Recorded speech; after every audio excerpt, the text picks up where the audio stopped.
Here we go. That is filth.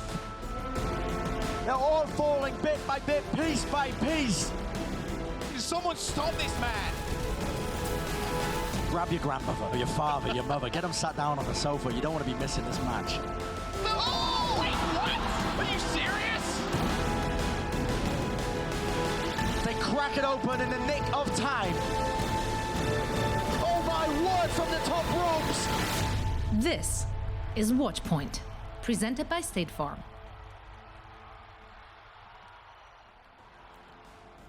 Hello and welcome to the Watchpoint pre-show presented by State Farm. My name is Zoe Schwind. Joining me are Reinforce and Kasta.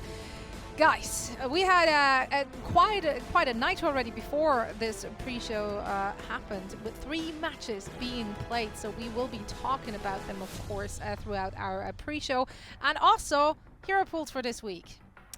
But first of all, how are you guys doing? I'm good. How you doing? Hanging in there. Yeah, Hanging in hair there. is kind of getting Wow. out of control. I think that's my biggest worry right now. I mean, I don't mind sitting inside and playing video games all day, but, you know, fixing the hairs, I'm sure both of you can relate, you know? That's the toughest part. Oh yeah.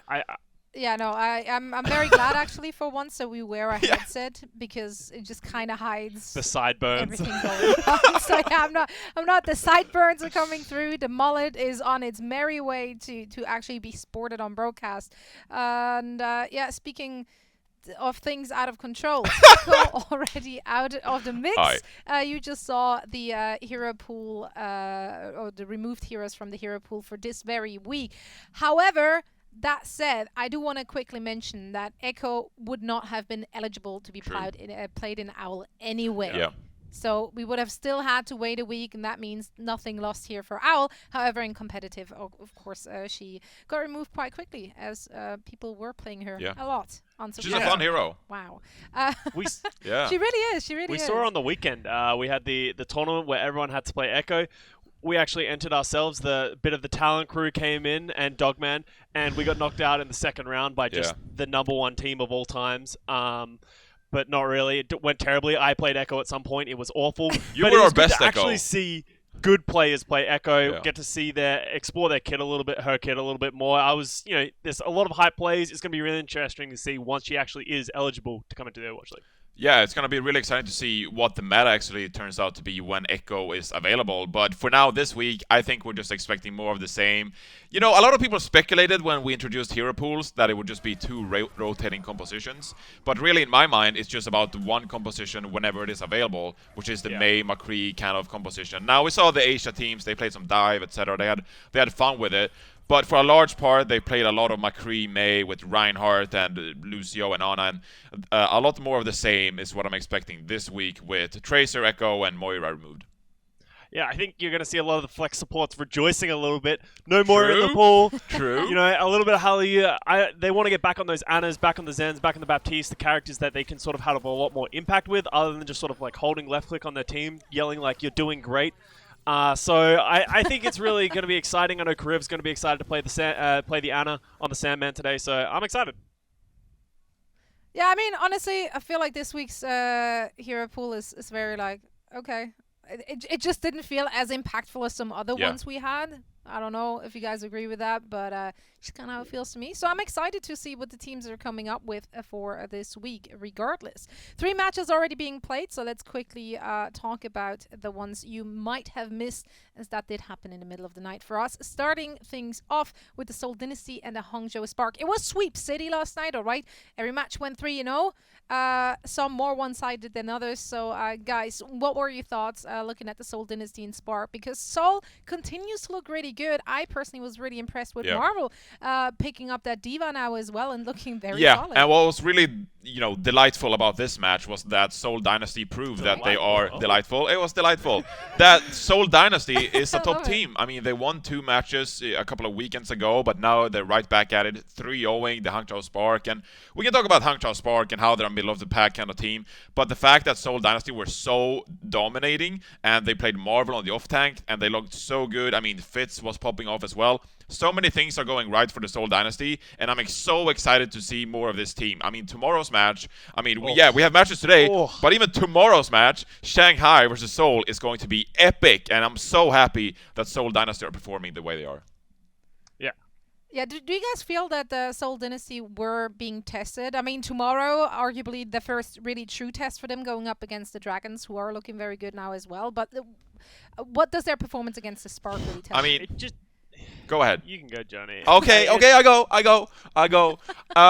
I don't think it was a true test, unfortunately, because it felt like Hangzhou Spark, they just didn't have a great read on the meta. It felt like they were trying to default to some Winston play. They even tried out the Soldier a little bit. But Seoul Dynasty, they just relied on what they knew how to play, and they played it really well. They stuck with that May McCree, and they played some Reinhardt, and then you have Marvel on the Sigma. They just know how to play this composition to a very good capacity, and so I don't think they really had to. They weren't really surprised at all by the Hangzhou Spark. I mean, Hangzhou Spark just play their own little mini game, trying to change up their compositions all the time. So I don't think Seoul Dynasty were truly tested, but I mean, I don't really mind that because that just makes tomorrow's matchup even better. It certainly will, because, as I said, the Dragons are looking good. It looked rather easy, honestly, when they went up against the Guangzhou Charge, which are currently playing without Neptuna. Not sure how much of a difference that would have made, but he is having some visa issues, so he had to go back home to Spain. So they had to make do without him. Regardless of that, though, Shanghai Dragons just kind of rolled through with this one, and Fleda looked unstoppable and uncontested. Yeah, I think you sort of saw the Shanghai Dragons just sort of proving that they're the top of this Asian region right now. They've been playing incredibly well. Fleta played so many different characters. I think he played 5 or 6 different characters, just excelling at all of them. You know, he won a map with his Reaper. He won a map with his Pharah. Just across the board, it was very impressive from the entire the Shanghai Dragons team. And it was closer than the scoreline suggests with the 3-0, because Guangzhou were one fighter winning both Rialto and the first map in Lijiang Tower. So I actually really like the way that Guangzhou played, and I think they actually did push Shanghai, but when it differentiated was when individually the players ended up coming out on top, and the individual skill of the Shanghai Dragons sort of, you know, outdid the Guangzhou Charge. And the last match of the night has been the New York Excelsior, who went up against the Chengdu Hunters. Reinforce, what were your thoughts there? We saw New York looking pretty darn good as they took it. I mean, this was a hell of a stomp. This was a big stomp. And the New York Excelsior looked really good. So I'm sort of happy that we're seeing the New York Excelsior finally actually play really well so far this season. Some people had some question marks about them. I mean, I didn't. Imagine not being bullish on the New York Excelsior. I mean, I've always supported them so far this season. Imagine criticizing them and saying that they're a middle of the pack kind of team. I think they looked really good, and I'm happy that they are performing well, because that means that those questions are answered. Can the New York Excelsior play good with a May kind of composition, and are they still this same dominant team? And I think they really proved that against the Chengdu Hunters. So they're playing against the Guangzhou Charge, I believe, tonight, and if that's true, that's going to be one hell of a match, that too. Because if Guangzhou plays a close match with Shanghai, as you said, Costa, it was closer than the scoreline suggests. If New York goes up against Guangzhou, that's going to be an incredible matchup too, I think. Because that means that if New York wins, they will actually establish themselves as one of the top teams with Seoul and with Shanghai Dragons. And that just makes this Asian region so very powerful and interesting to watch. Yeah, I do want to highlight as well, I was actually really disappointed with how Chengdu played. It seemed like they just tried to force the double shield with the McCree May against New York Excelsior, and it didn't really work. We've seen the most success come out of this team when they decide to play this sort of dive and play their own styles, get Jimmo and Farah. But we just didn't really see any of that. So I was kind of disappointed that they didn't try and pull that out against NYXL, seeing as that's where they've thrived in the past. They were the first team to ever 4-0 the NYXL. So we know it can work. I'm surprised they didn't pull out.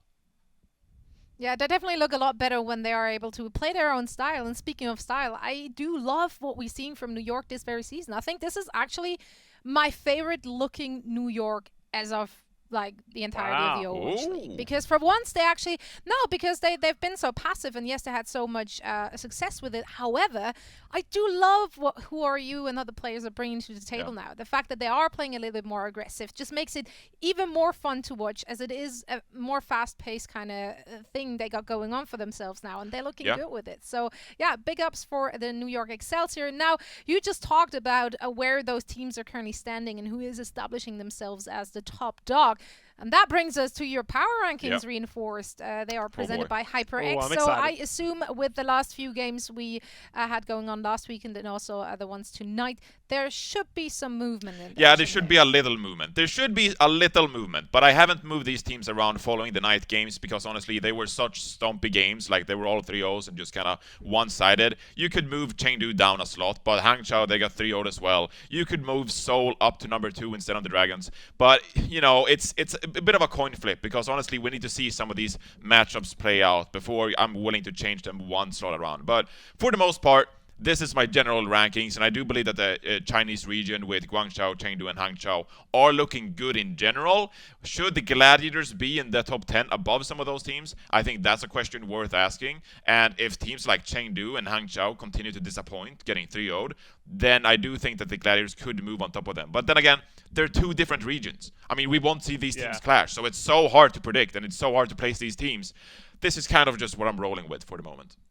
I have a quick question before we move on. If you see the NYXL and the Seoul Dynasty completely crushed through the Asian region, do you think that credits the North American teams more and you would move them higher against the Asian teams, or do you think that doesn't really have much of an impact? Look, I'm not trying to play underwater chess right here. I don't know. Like, who knows? I like it. It's so there are different regions. There's like months apart. It's like you gotta review the footage and then just have your subjective opinion. It's so hard, Costa. I'm not gonna make objective opinions about these are legitimate power rankings. I have a question also, and production. I know you want us to move on, so feel free to like drop the schedule on us whilst we're discussing another question for Reinforce. Do you feel like it's harder to actually rate the top teams, or is it tougher to really establish who is where within the bottom half? I think bracket? it's middle of the pack What do you is struggle hardest. more Like with? teams 5 through 15. I mean, it's like, where do you rank London Spitfire? Like, we haven't seen those guys in a couple of months, and it's like, I know they have a pretty interesting squad, you know, Glister, etc. popping off. How does London compare to the Los Angeles Valiant? How does Gladiators compare to the Chengdu Hunters or Guangzhou Charge? Like, those are the hard questions to ask, and it's really hard to answer. But I'm doing my best. I'm really doing my best to get these power rankings Johnny. done. You know what? And we wouldn't ask anything more or less Thank of you. you. So thank you so much for providing your power rankings, which are of course Thank you for your support. sponsored by HyperX. So thank you very much for that. And we're now taking a look at the games we have today, because honestly, I'm very excited for these. The first one we have is Atlanta Reign and a Philadelphia Fusion, and that has to be a good one, guys. I am very, very thrilled. And then we have another rendition of San Francisco Shock and the LA Valiant. Run it back. I feel like, honestly, like, how often have we seen them play? I don't think it is as much as it feels 3 like. times, This I is think. the third time? But Yeah, they're Yeah. 1-1. It's the third time? It feels like more though. It feels like I've watched them every week. I don't know why. Groundhog Day. It really is. Well, let's discuss the first one. Atlanta Reign and Philadelphia Fusion. Do you feel like either of those teams, or rather, let's rephrase that question. Do you feel like this week's hero pool has any impact on one of those teams at all? Costa? No? Oh, yeah. No, Okay, you're not so I biting? thought You're you were not gonna take that biting? one, Johnny. You've talked very passionately about it. I Should have think directed this is it. actually going to favor more towards Philly. I think they looked their strongest when they had Ivy on the May. They have Sato back on the Reinhardt. It's going to be a really good matchup for them. While on the other hand, the Atlanta Reign team that I've been the most impressed by is when you have Gator on the Orisa, Hawk on the Sigma, and that's sort of been their like bread and butter. So I think this leans more towards Philly, but at the end of the day, they have such stacked rosters that they can play whatever they want. You see Atlanta coming in here right now. We got Baby Bay coming back in the lineup. That makes me think he's going to be on McCree. Lester coming back in. He's going to be on the May. Pokpo's in. He's going to be on the Ryan. So I think we're going to see the meta that we expected with the Reinhardt, the May, and the Anna, and just sort of a death ball sort of run into it with Baby Bay trying to pop off as much as he can. See, that's why I asked you first, because I don't know if I'll agree. I think we'll see less death ball because of the Moira being removed from the pool, and you know this as well. I mean, this is not big news to you, but I think we'll see less death ball because you won't be able to stack up as a clump and spread that Moira healing across the board. So maybe we'll see these teams split up a little bit. And that's where I wonder if Atlanta has the edge, the fact that they can split up their supports from their tanks and play a very good game. It's a very incredibly even matchup, but I do think that we've seen Philly play some death ball with the May Torbjorn compositions these past couple of weekends. How does that compare to Atlanta if they play that May, and if they play a bit more of a passive approach with the Baptiste and the Zenyatta with Dogman and Masa, etc.? That's what I'm interested to see what is going to happen this week with Moira out of the pool. Right on. So let's take a quick look at their opponents today. The Philadelphia Fusion and their starting 6. Let's see who they will be fielding for us today. No huge surprises there, I think. Poco back in with Diva back in. Anything really standing out for you guys? I'll go Very first again stacked. so Johnny can counter me again. I think this is what we expected. We saw Poco actually earlier in the season when we were playing this style of meta. If I guess his Diva style matches up better according to Philly, and then we have Ivy back in as his May seems to be the best on the team. So pretty much what we expect. I think this is what I would want. Can I quickly point out though that the Alarm has the most slick and cool haircut out of all of our Korean players? Oh yeah, I'm a fan. I'm a fan of the Alarm haircut. Big fan. I just needed to throw that out there. Super unrelated. I'm sorry, but I'm a big fan of his gameplay. He's really good in game too. So got two things well, for him. that's a whole lot Double less win. important than his hair. Okay, Johnny, don't be ridiculous. At least in these times, yeah, I know. It's been horror. I wonder how his hair is holding up in quarantine. Anyway. Oh well. Anyway, yeah, that's how it goes. You gotta ask the question: is Philly the best team in the league? I hope maybe with this matchup we'll find out. It's hard to compare them to Shanghai and Seoul, etc. But again, Philly has played so well this season, and if they continue to dominate some of these Atlantic teams, it's going to be interesting to see if they can be crowned the best team in the league, because it's a worthwhile question. Absolutely, but Atlanta, Rain have not been slacking, and I think today Philly has to be tested, or at least so I hope. We're now heading into a very quick break, and then we're back with more of our Watchpoint pre-show. Overwatch League online play is brought to you by Xfinity. Experience gamer-grade internet with Xfinity X5.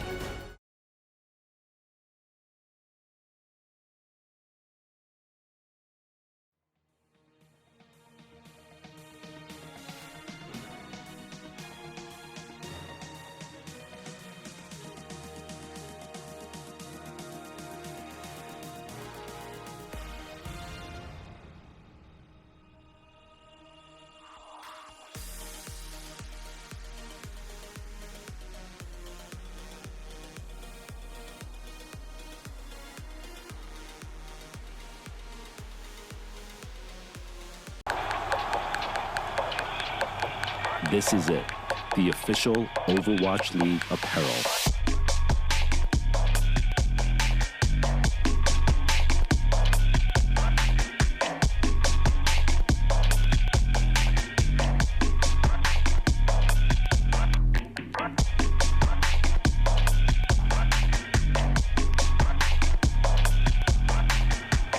Designed by Staple, engineered for gamers.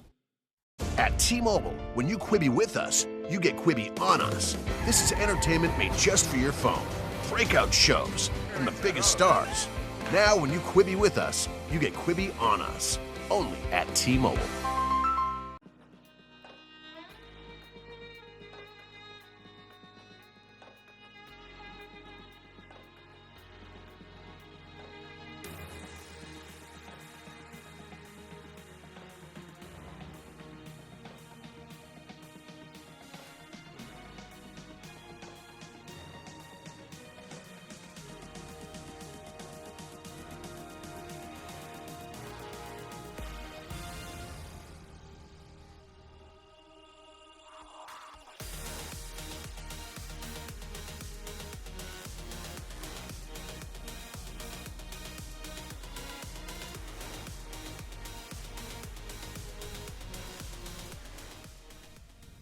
Welcome back, one and all. Now, the next game we want to discuss is the San Francisco Shock and the LA Valiant. We've already seen them playing quite a bit this season. 1-1 currently the score against each other. So, who do you guys think is going to come out on top given the hero pool this week? Who are you looking out for? Which specific players? Costa, starting with you, looking at the Shock lineup here. Who's going to stand out? I think when you look at the Shock, you need to look at the May because that's something that they haven't really excelled at. So it's going to be really interesting to see if they're going to play that. But for me, whenever I think of the Shock team, I just think of Moth. And there's been a little sort of rumblings on Reddit and in the Twitter sphere that is Moth one of the best Lucios of all time, like in the league over at least the last year and a half when he's been excelling on this team. It's been really impressive. And I think the thing I like the most about his style is he's not that crazy aggressive player that's going for all these big plays. He's very reserved and he does his job and he's always there. He always does what's needed of him and he very rarely makes these mistakes. So you see in his stats here as well that he's no slouch in any of these categories. So it's really impressive and I do want to, sort of put my vote out there and I think he is, in my opinion, the best main support in the league right now. See the GOAT. Absolutely. The GOAT. Now, The GOAT. he might be the one, who knows. Now, Valiant, they almost made a huge comeback last week against the Gladiators. What are you guys' expectations from the Valiant comeback? I'm actually really looking forward to see what the Valiant bring this week, because with Moira out of the pool, they cannot really play these death ball compositions. I don't think they've looked particularly well on those death ball type of compositions where they play grouped up stacked. I'm more keen on seeing more of these kind of Ashe compositions where they spread out in a large area and they spread out from each other, make it hard for the enemy team to contest them. And with Lastro, and now not playing the Moira, I think that's going to be a big boon for this team as well. I think he's a up-and-coming player that got picked up from contenders, and he's looked really good so far this year. So you cannot forget about Lastro. I think that this Valiant team, as we've talked about many times, they have a lot of up-and-coming talented players with a lot of potential, and Lastro is one of them. So I'm looking out for this Valiant team to maybe perhaps take a bit of a more of a passive approach and rely on some of their pillars like KSP and Lastro to maybe carry them to a victory here against the San Francisco Shock. I would also like to bring up is their record isn't that good, but you need to keep in mind they are playing very good teams consistently. Yeah. They played the Shock coming up for the third time. They played the Gladiators a bunch. They played Vancouver in their first match. These guys do have a very tough schedule, so it is very skewed the way it looks right now. Yeah, absolutely. I mean, every time you see those numbers, you have to take the strength of schedule into account as well and do a little bit of research before you are just, making some bold claims out there in the interwebs. Speaking of bold claims and things in the internet, there's this NFL sports ball draft thingy going on. I know nothing about it. But, we have been told that we're doing that too now for the watch point. I'm excited about guys, this. I want us to draft. But we have some different rules here, we're going to make it a 3v3v3. I guess we're just sending them all into like a gladiator style pit and fighting it out. So each of us can only pick 3 players. Everyone from contenders and Overwatch League is eligible for us to pick. Contenders players? Snake draft. I'm in. Let's go. The world is your oyster. Reinforce. Pick a ball up, run away, make Twitter happy. And we have each like 15 seconds to really make our uneducated decision. Perfect. Right. So, are we all aligned on the rules? And we need You one can see tank, them on one your support, screens and as one well. DPS as well. Yeah. Exactly. 1 tank, 1 support, and 1 DPS player. And I'm gonna start things off. Yeah, it's a snake draft, Because I said so, and that's just... Wow, okay, biased. I see how it is. How we're doing it. Yeah, it's a mega biased, actually. All right. Quick. I'm gonna go with Marvel, actually. Okay. Marvel. There. Good Okay. choice. Yeah, no, I'm actually very impressed with him. He can play main tank, off tank, whatever is needed. He is flexible. Yeah, if you consider that part, the main and the off-tank part, it's not a bad pick. It's a pretty If we're good playing pick. 3v3v3, that's the player you want. I'm Yeah, just saying. it's like I kind of need flexibility here. Yeah, that's one way to Right, look at it. Costa, you're All up right, me? next. All right, talking about flexibility, I'm picking up my boy Prophet. Oh. He's a god. He can play anything. I know everyone wants him, so I'm getting my DPS slot in there early and picking Prophet. Oh, well. Well, then. All right. Then I get 2 picks, because I get the 3rd and the 4th Exactly. pick. And I'm going to go ahead and pick Carpe, because he is the 2nd best DPS player. There it is. Okay. And I get my 4th pick. And now, obviously, I'm going to take my favorite support player. So I'm going with Jonak. And now I have Carpe and Jonak. Deadly. The God Right, Squad. Jody's representing deadly. Reddit There you in go. this tournament, I see. He really is. Hey, Under there. they're good players. Right, customers. All right. They are. I'm gonna go into the tank role. I wanted Marvel, but I'm actually gonna go for my boy Choi Hyobin. I thought he was gonna be the MVP this season. He would have been my second pick. He is phenomenal. He's a Marvel. god, so he's also on my list. So I got Prophet and Choi. I'm set. I didn't even need a third player. You guys are going down. There we go. Darn. All right, I'm gonna go ahead and pick a DPS now, and that would have been Carpet, but you know, Reinforce happened. So, DM fits. DM fits. DM. I go with DM. Oh, damn. Wow! We got Take 3 me. DPS For the picks. hit scans. I totally expected the both of you to Yes. pick DPS. I expected you to take Prophet and Carpe, and I had Hux already. And now no one picked Huxal. I had Huxel on my list as well, No. in case. I haven't seen enough of him this Yeah, season true. to really put my faith in Haxel. Have you And seen this DM, man? I think is. Is he in this Have match? you seen him though? Yeah, actually I have, and I do believe that he's fantastic. Alright. But okay, I can pick 2. So only support left. You kind of put Moth in my head now because we talked Don't about take him Moth. before. Don't take Moth. Okay, come on. Well, you know what? I'm gonna Oh, take God. Moth. There we go. My lineup is ruined. It's all over. Sorry. Pick some I'm Valiant sorry. player. You He's won't. just such a solid pick. Such a solid Hi. I'm actually gonna go for Alarm. I'm gonna take Alarm as my final pick Good pick. on my support player. I think I he's like a it. phenomenal flex support, and I think he'll round this team up very, very well. Alright, well then it's my last pick, and I need a tank. And look, I already have great players. I already have Jonak. I already have a He's gonna Carpe. choose himself. Like, I'm stacked. I have so many fantastic players.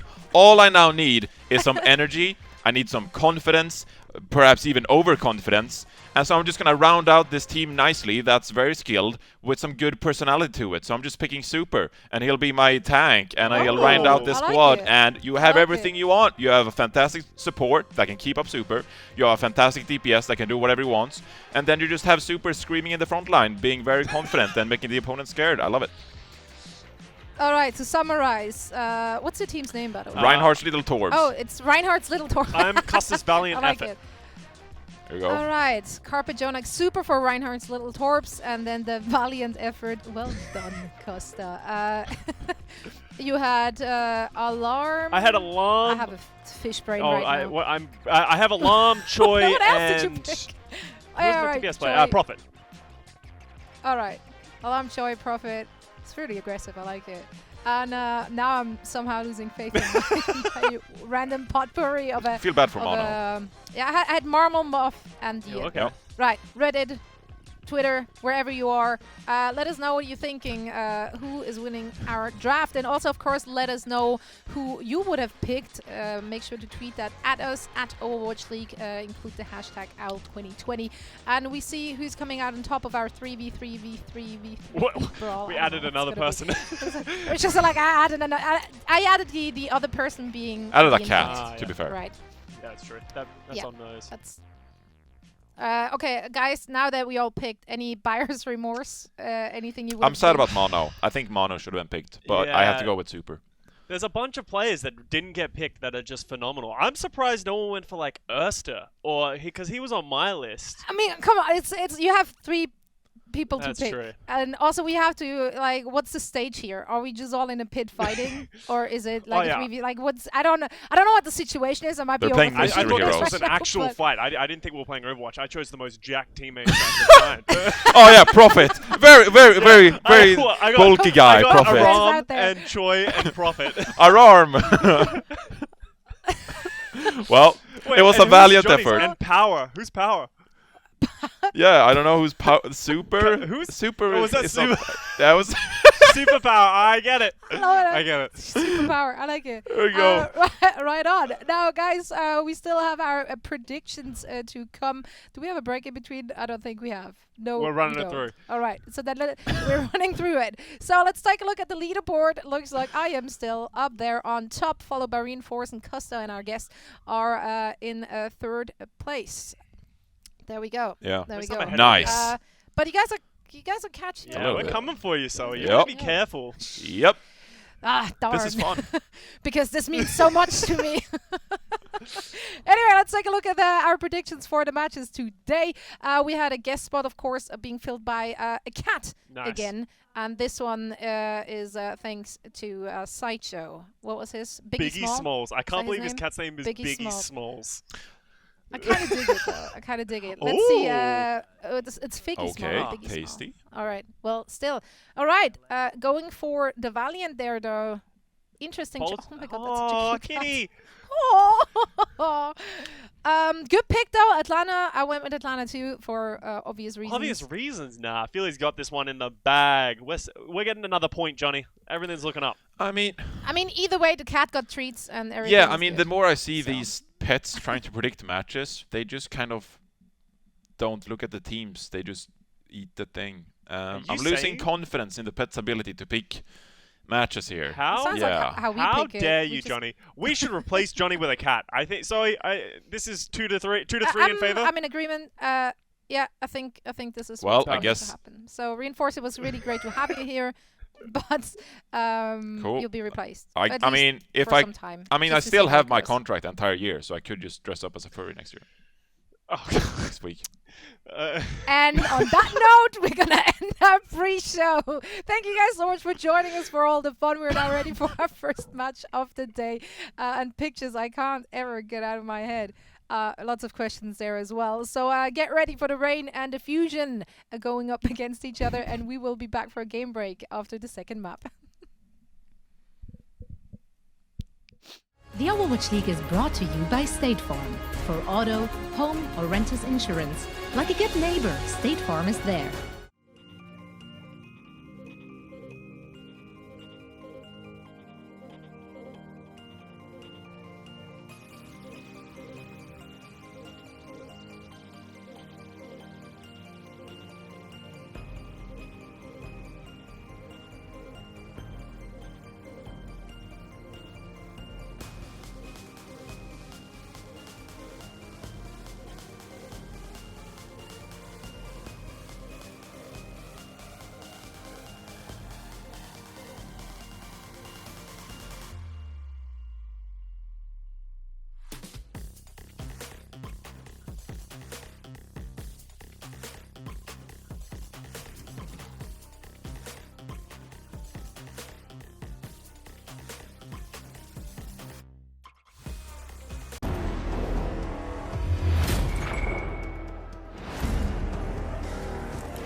Welcome back, Overwatch League's fans. My name is George, joined by Hex once again. We got Fusion facing up against the Rain. Hex.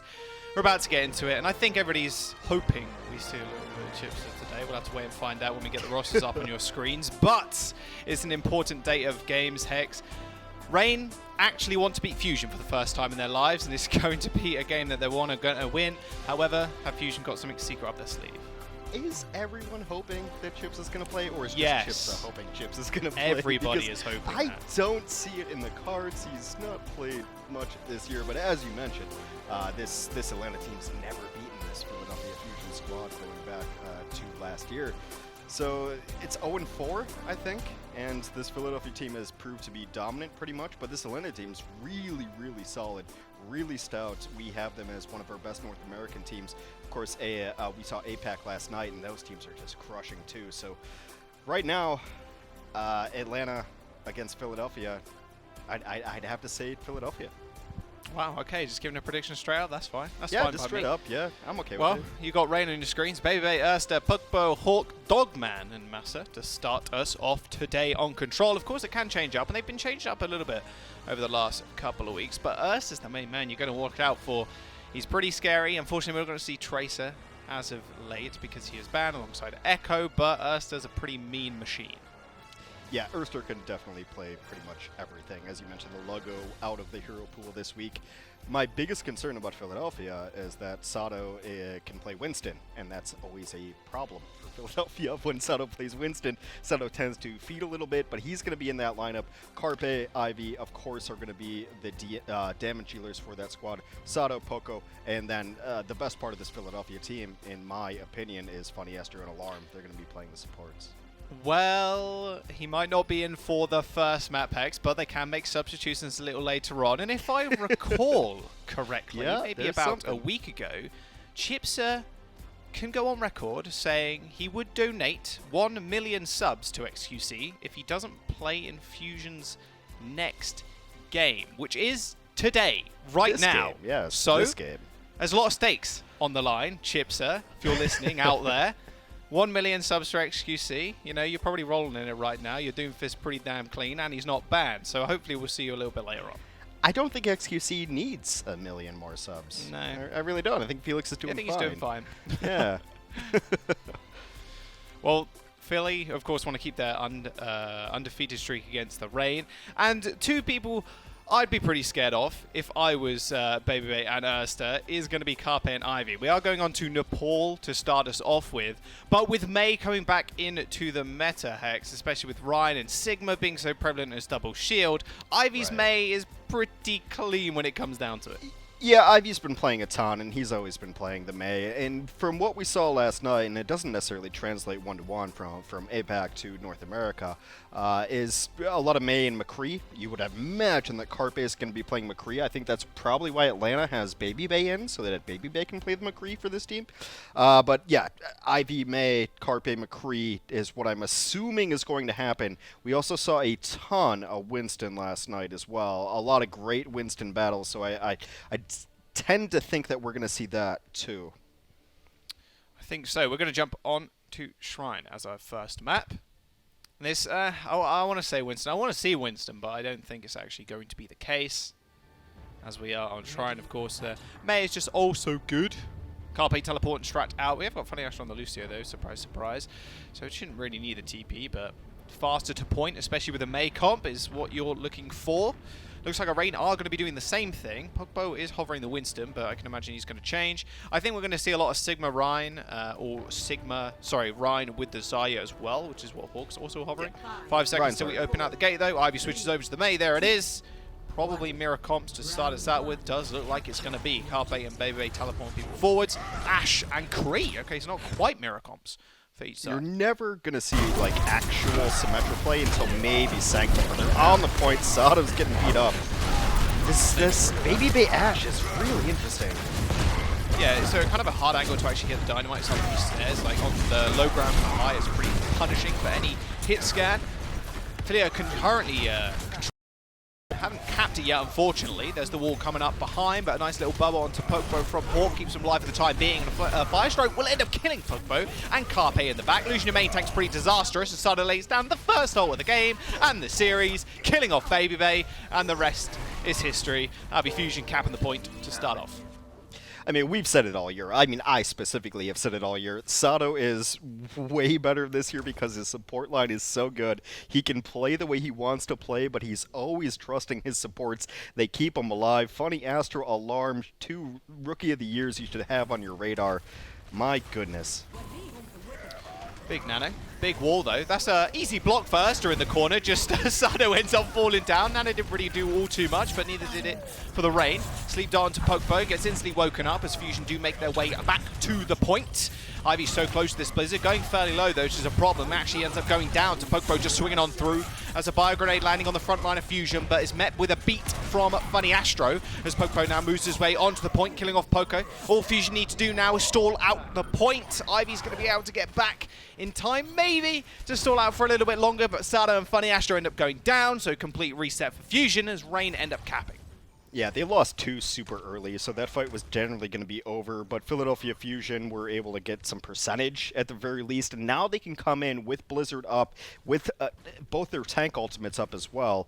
So this is a retake that Philadelphia is confident in. Should be. Pretty easy combo. And they got the Deadeye as well.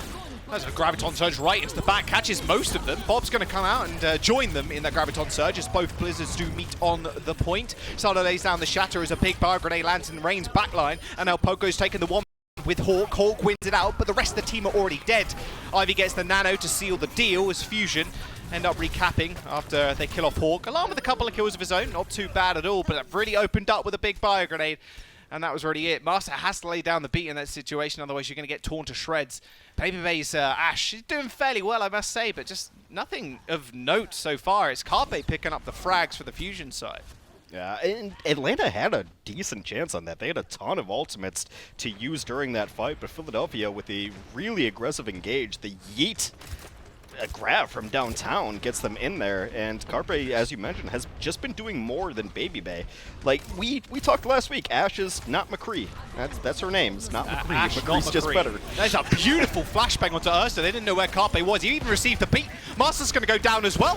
This should just be it, really. 90% on the board for the Fusion. Carpe with 3, maybe a 4th. Give him a 5th as well. Oh, Astro. Classic Astro stealing away kills. And another one, too. Surprise, surprise. Funny Astro and stealing kills away from DPS. Name a better duo. Carpe with 4, Astro with 2. Fusion with the win on Shrine. That's 1-0 up on control already. Yeah, McCree is not Ash. McCree gets things done. You saw all of the kills. Carpe is, I don't know, like, what else do you say? It's just Carpe. He good. He click head. Yeah, he kills people. He win. He's very good at the video games of Overwatch. Yeah, he's pretty good at aiming at things. And things die pretty fast. I'm going to see if Baby switches over to the Kree here. It makes a lot more sense. I mean, Ash has got the range advantage over the Kree, but now you're in Village, which is a lot more close range. The flashbang is also useful, like you saw there at the end, where Carpe just flashbanged Ursa, got the double tap on the head and killed him off. One of them might stay on Sim. It's a good Sim point. True. Does it like it's going to happen. Babyface is on the Sim and Carpe on Doomfist. Very old Korean contenders comp, actually, this. With the May Doom. Extremely terrifying if you are controlling the point. You have to jostle over and make sure Carpe doesn't get anything done, although the turrets from Baby Bay do slow him down. Carpe looking for an entrance, charging up the punch to start off with. Beautiful counter charge. Carpe does receive the bubble, but likewise for Pokepo. Immortality Field's going to come out as well. Instant freeze on Carpe. He ends up going down, but Funny Astro taking out the main support of Atlanta Rain. With Dogman falling, now Masa is going to be the only one healing up, but Baby Bay and Hawk are going to separate the entirety of the Fusion and cap the point in the process as well. Yeah, with how slow that went, it was definitely going to favor the Symmetra. Everyone has to come onto the point. The turrets are just going to slow and get everyone down, and then you're just crushed. Baby Bay at 80% on his ultimate, and it's Carpe picking up the Ash Mantle now, actually. It kind of makes sense, actually, because going against the Sim, the main damage source really coming out, and when you actually want to engage on the point, is the turrets. Plus, they give out a fair bit of CC. Not hard CC, of course. It's more soft and just a slow. But the Dynamite will instantly kill off the turrets. So it's not. I like the thinking there, but we'll have to see if it actually ends up working out. Baby does have the wall, of course, and Astor is building up towards the Blizzard. I'd be pretty scared if I was the Fusion. You've got to take this fight fast, potentially just bait it out and wait for something to happen. Sleep on the side. They want to dog. Again, Bulldog Sada doesn't care about your walls, he just cares about the kills. Running straight through it, that wall did absolutely nothing as well, coming out from Ursta. The Nano onto Sado, ends the fight rather quickly, earns himself a shatter in that fight as well, as Fusion now control the point. Yeah, Carpe got so much done during that. And you're right, like, the Dynamite's really great to just clear out the point so that no one has to deal with any of the turrets on point. Philadelphia nearing 4 really important ultimates here as they con out from 12% up. They're going to have Grav and Blizzard for the next fight.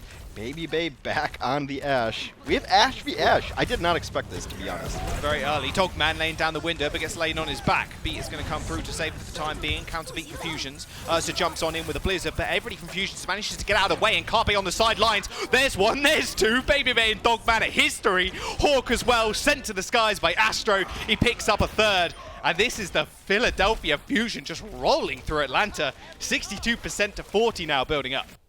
Yeah, Ashe has been changed recently. A lot of different reload timings, and I gotta say, as someone who plays a ton of Ashe, she just feels better. The timings just feel better. Yeah.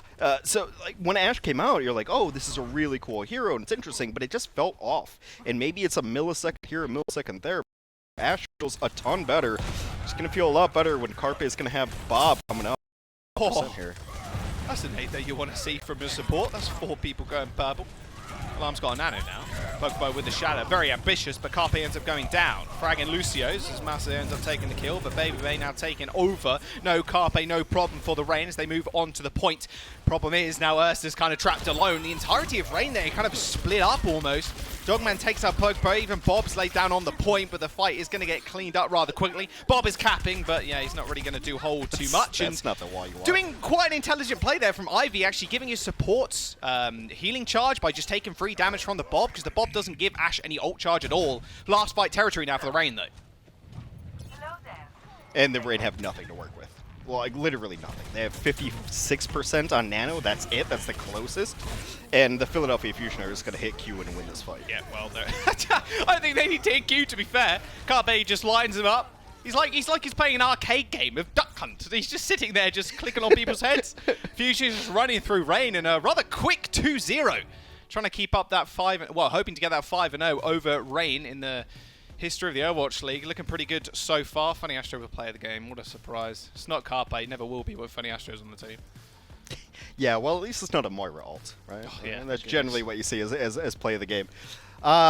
Yeah, it's, like you said, just Duck Hunt, but luckily the dog was not popping up and laughing at you during that one. Carpe, it doesn't matter what he can click on, whatever hero he wants to play, he can click on heads. And I think Ashe has been revitalized. I think she's much easier to play and much more fun to play. McCree's still good, but I think this is the compositions we're going to see from both these teams. You're definitely going to run a May on that map. Yeah, and Philadelphia just looking to roll over Rain yet again. 4-0, looking to 5-0.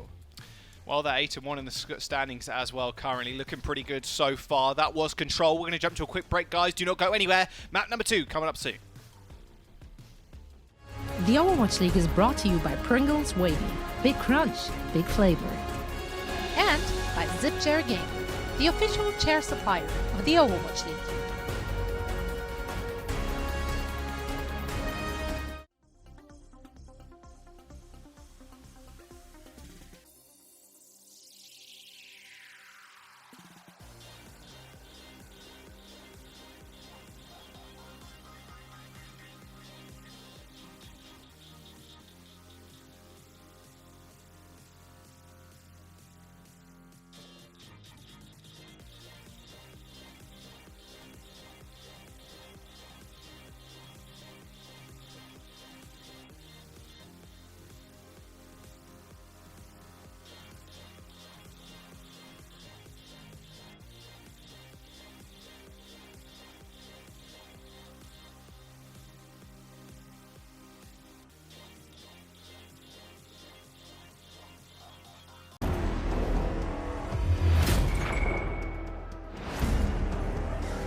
Welcome back, guys. We've got some great news for you. T-Mobile customers can score 30 whole bucks on the Overwatch League store.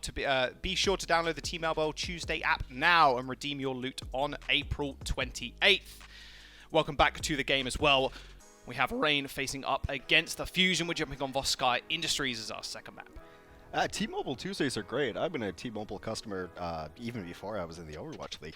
And it's just like every Tuesday, like, hey, here's a cheeseburger, here's a t-shirt, here's something. Free like, stuff. They literally just give you free stuff every Tuesday. It's pretty great. So make sure you follow up on that. It's awesome that they're working with Overwatch League as well. That was a very quick map for Philadelphia, and we're going to go to Volskaya next. Do you think we see more Ash? I That's think a lot we of see more Ash. hit scan. I think we see more Carpe on McCree. I think we see May. I think these are the comps that people are just going to permanently run. I mean, it kind of suits almost every situation because you have Kree and Ash where McCree less so than Ash because Ash is more long range than the Kree is, but it's still kind of...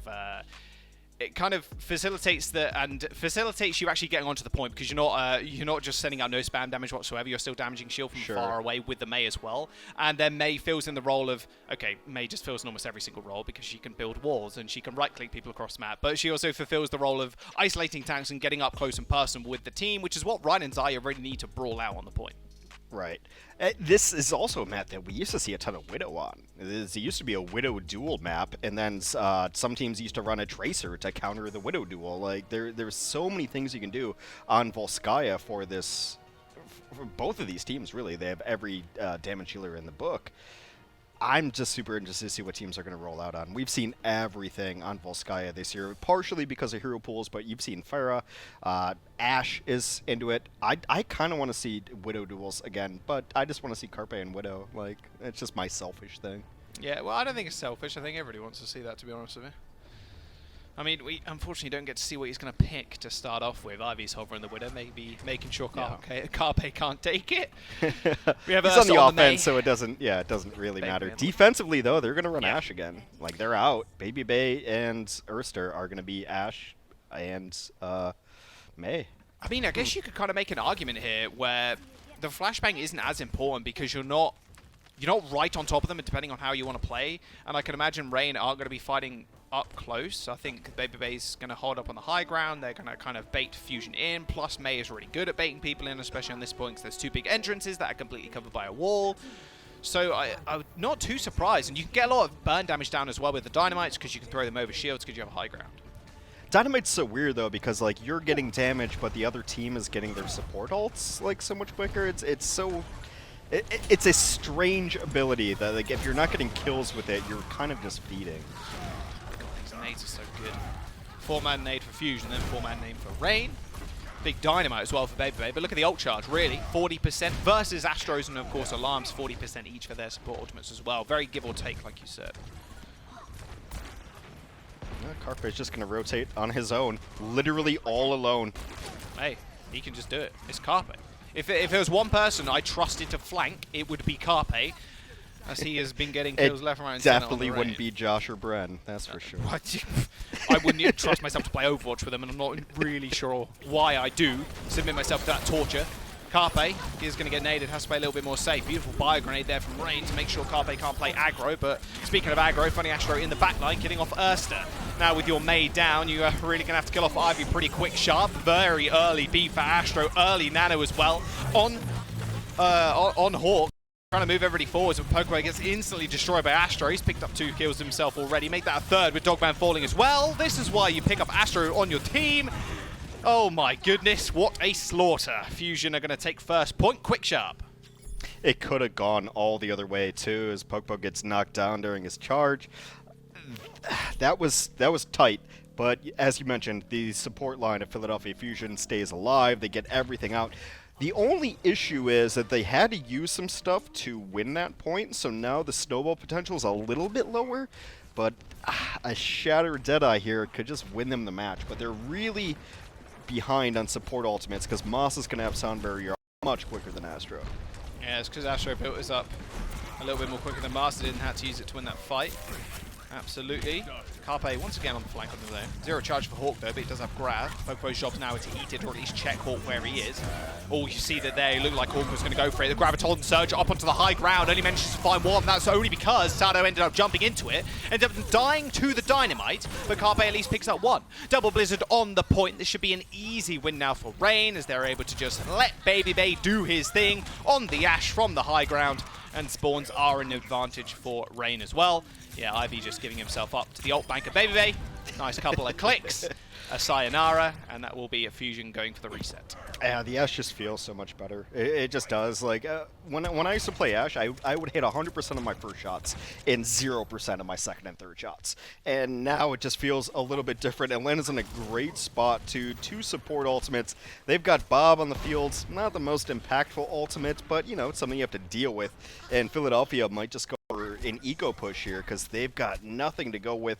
However, don't count out Poco. He's been able to open up fights through his entirety of his career. He's going to have self-destruct here in just a second. Yeah, and going aggressive, Funny Astro as well, just getting control of the high ground is going to be pretty important. Nice and oh, the wall! Oh, that was perfect timing. Blocks off Bob, but now Bob has the high ground. Well, who really wins in that situation? He's going to get slept, and he will time out before that sleep does wake him up. There you go. Sent off into space. Beat to send them forward. That self-destruct creating a lot of space for the Fusion.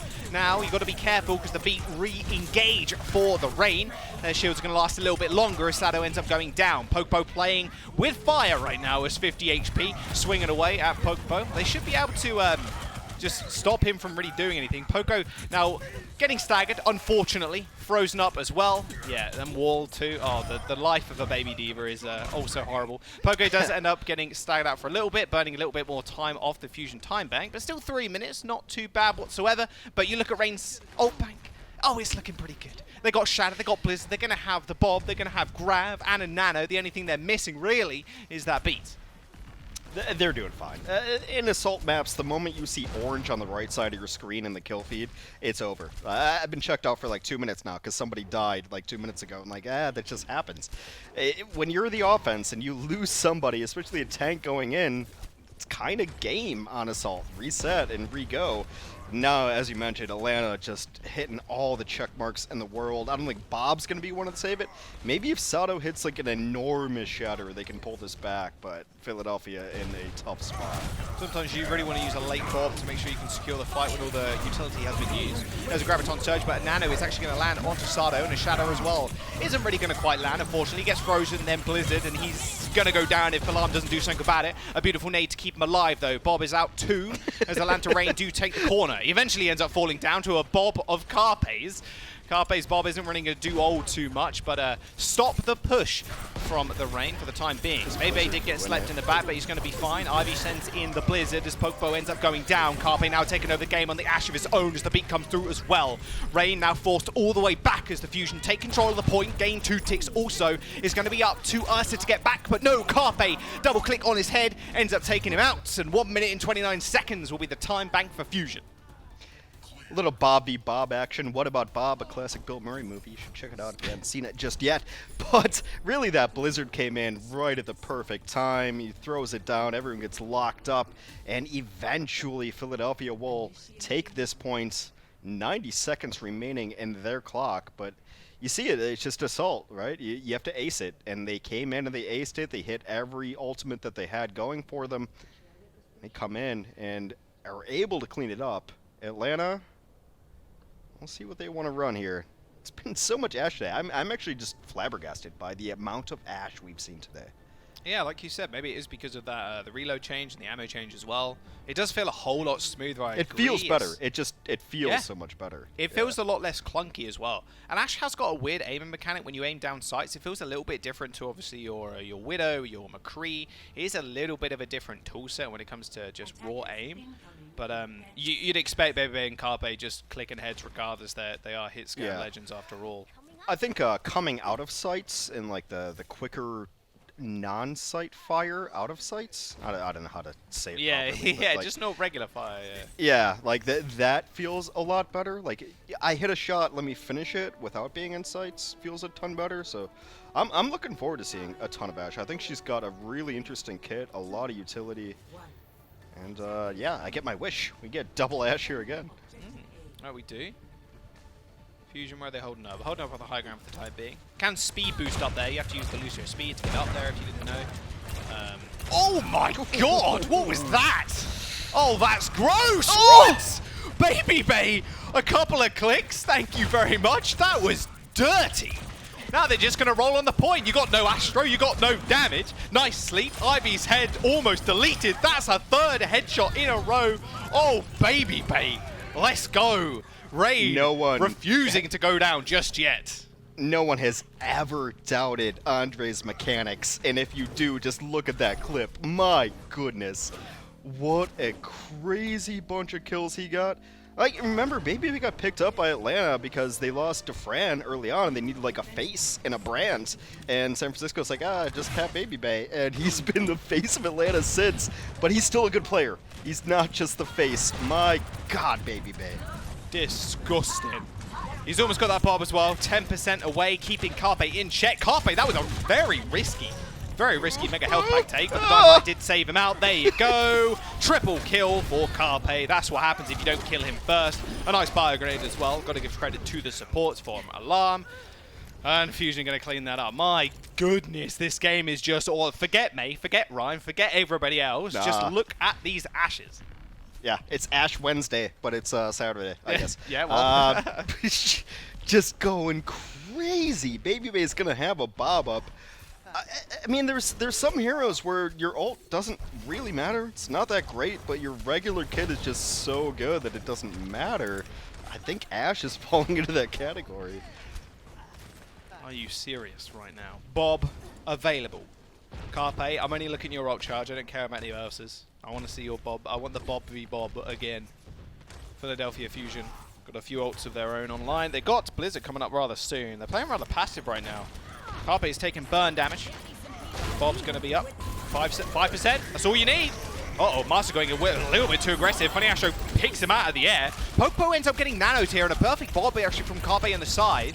Both Bobs have come out. Baby Bay's one ends up falling first. It will be Sado and Popo still sitting on the roll. Shadow into shield. There's a Graviton in the back.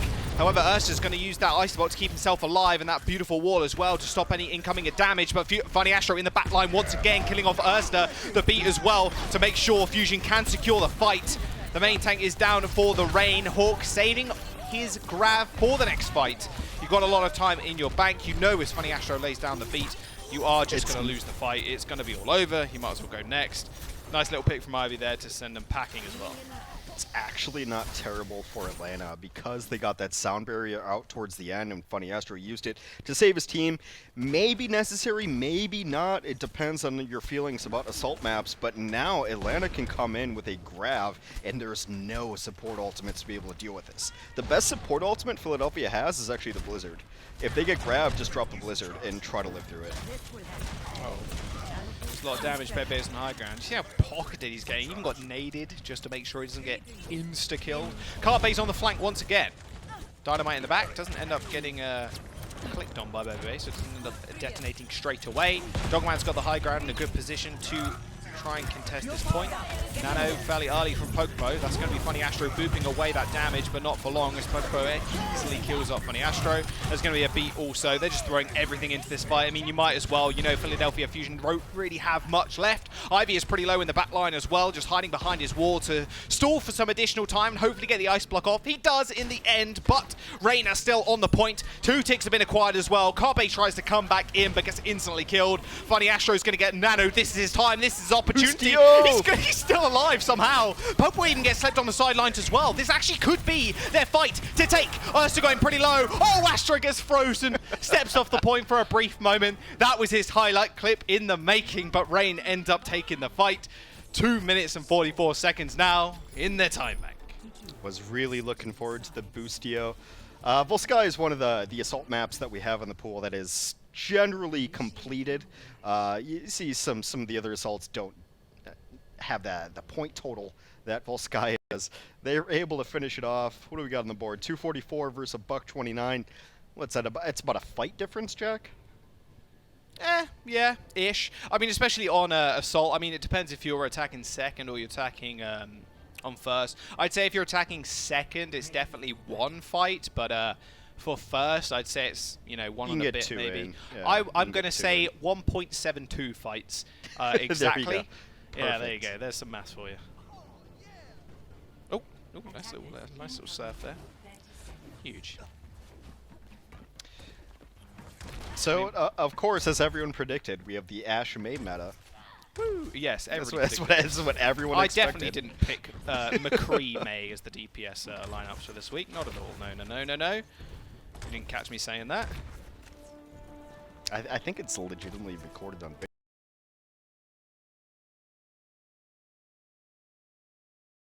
No, I didn't say that at all. What do you mean? It's not like I was internally scrimming with the team. Oh, no. I can't see that anyway, so I'm good. I have a plausible deniability. It looks like teams are running slight mirrors, except Hawk is going to be on Zarya and Coco on the Diva. Pretty easy. I mean, at the end of the day, you're just trying to stop Bebe from really charging up a whole bunch. You eat Dynamite, it's a pretty easy ability to eat. Plus, you eat nades as well. That's what he's going to have to save it for. And on the off chance you do end up eating a grab, well, that's not good, is it? They didn't expect really Carpe to be on the flank.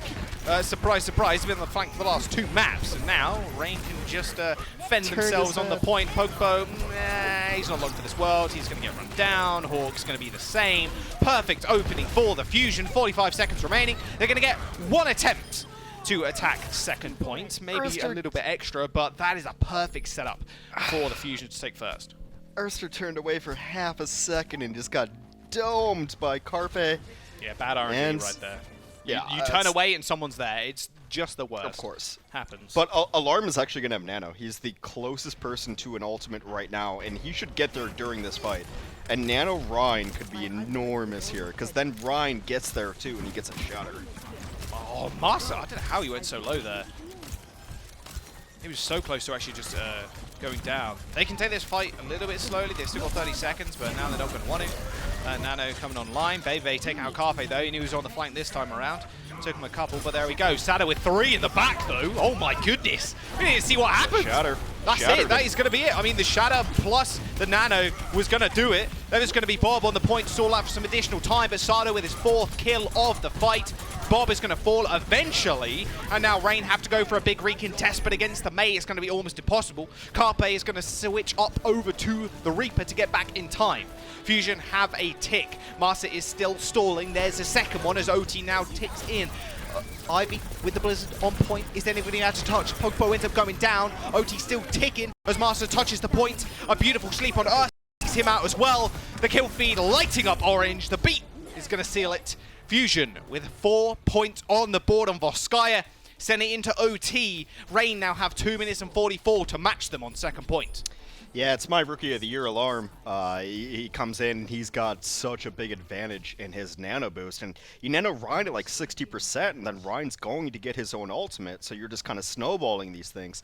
He gets his own ult, they shatter 3, and Sato cleans it up. Like, easy peasy, Alarm goes nuts, hits this nano, like it's to be expected, and then here's Sato's point. Oh my god, look at it's just bullying. It's actually, it wasn't even the shatter landed Didn't even in hit the shield. Shatter, yeah. That was 1 cleave for 3 kills. Oh my god. Sado, okay. We are looking up. Like I said before, Fusion don't want to lose this. They want to go 5-0 against the Rain all time. So, I mean, Sado making sure that happens. Nano and Rhine are just a beautiful couple. Like, since Anna was introduced to the game, people are like, well, yeah, Rhine. You just hit Rhine, right? Remember he used to give speed boost? Rhine would just roll over your team, but you just nano Rhine, and it happened. Was horrible. Speed boost still with, very good. Not Astro, God. I meant Lucio, but I said Astro's name. Lucio speed boost plus the nano speed, but how do you stop that? It's like a freight train running at you. It was Beyblade too, right? Yeah. It's hit the Reaper. Disgusting. But yeah, it's still very good. When Ryan cannot worry about dying and just swing away. Like, it's super good. Now, Atlanta back against the wall here. Yeah, we need a miracle prick like Carpe got a little bit earlier on. Maybe trying for it. I mean, he's still getting a lot of damage down, but you are at innate disadvantage. Carpe's very, very small head peeking up above that little vent thing on top there. He's trying to duel out Bebe. You can tell just by the ult charge difference. Nice wall up, though, from the Rain to take the high ground away from Fusion. Now Baby is going to have the advantage in terms of height. Still, though, as long as Fusion really get a large portion of time and a nice little kill, actually, that'll do. Dogman going down, main heals now down, and you're relying on Martyr to heal everybody up, and even Funny Astro taking a kill. Pokepo falling. Carpe ends up going down as well. Doesn't really matter, I can imagine you can get Astro to kind of escort you back, and Rain going to have to reset anyway. 1 minute has been burnt already. It's a 4v5, so they can't really keep contesting this. Very close to dying up top. That was so close. He was like negative HP. Like they wanna keep holding this high ground, and I get that. But wow, that was super close to dying up top. And they're gonna have a bit of an advantage with the respawns. They're gonna be a full 6 master. Sado so close to going down, was so low. Bob's gonna come out for Baby Bay. Carpe's going to get his online fairly shortly. Beat to Seeding through the fight as Sado still dueling out, has the Shadow on the side. He's going to block the rest of his team for the time being. Shadow into the shield as Carpe ends up going down. Baby taking the kill, and Pokepo even taking 2. Funny Astro and Sado end up falling. However, the Rain, you still got to look at their time bank. They've got a minute, and Fusion can still stall out for just an inch longer as well. 2 ticks have acquired. However, Rain needs to kill off the May. There we go. Ivy eventually falling. You have about 1 and a bit fights now for this second point if you can get back with fast heroes. Rain have Blizzard. They got grabbed their name, but Fusion are matching them in that case. Yeah, while that fight's over, I just realized that you're now being indoctrinated to the Pokepo versus Poco meta. Oh my goodness. Oh, it's rough. They're in a decent spot though. Blizzard, Grav, like... This one's about execution, because Philadelphia is the same. That's a good wall, actually. Oh, Carpe. Oh, Carpe. No, he's good. He's the coach gun to get away. There's the grab. There's the Blizzard behind as well, but equal grab on the side of the Fusion 2. Sado does end up getting frozen out, but Pokebo ends up going down. Master and Bebe taking the game into their own hands, though, as Ursa finds a kill as well. Rain just making sure Fusion crumble right in front of them. A perfect nano to save them time, at least, as Sado ends up taking out Ursa. This is still very winnable for the Fusion, as long as they can keep Alarm alive. Bob is going to finish off the kill onto Sado as time is still available for them, but no, Funny Astro ends up going down. Master's taking the duel in the skies as the Rain now have 20 seconds to cap this last percent. They need to be able to get onto the point though, as Master ends up going down to Alarm. You keep them alive and the game's going to be all saved, but no, they step off for a brief moment. At least it was under a minute, is what Fusion fans are thinking right now. 1 minute and 11 seconds, just an 11-second difference for the Rain. Does mean that they get to defend first. Now Fusion, they need one of those miracle picks again from Carpe to open up this game.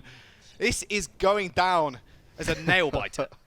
That felt winnable for Philadelphia, right? Like they got 3 kills during that last defense, but respawns with the timings, they were never able to get out. But generally, when you see the defense get a couple kills, you're thinking they can definitely hold this. Got off the points. That's a little bit rough. I thought Philly was going to have that one, but as it stands, we're at a buck apiece mostly for both these teams. 111 versus 1. And yeah, more Ash. More Ash May. Ash May. Not too much of a surprise. Like I said, they need one of those miracle picks. I mean, at the end of the day, I think the Rain, the way they're playing this, I think is really smart. Especially with walling up onto the high ground, then taking that and make sure Baby Bay has the advantage in that case. It does feel like Carpe is trying to solo carry, in the sense that he is going for these flanks. He is trying to isolate himself in order to get himself a better position, to kill Baby Bay, to kill Ursa, to kill Dogman, kill Master. Just one of those.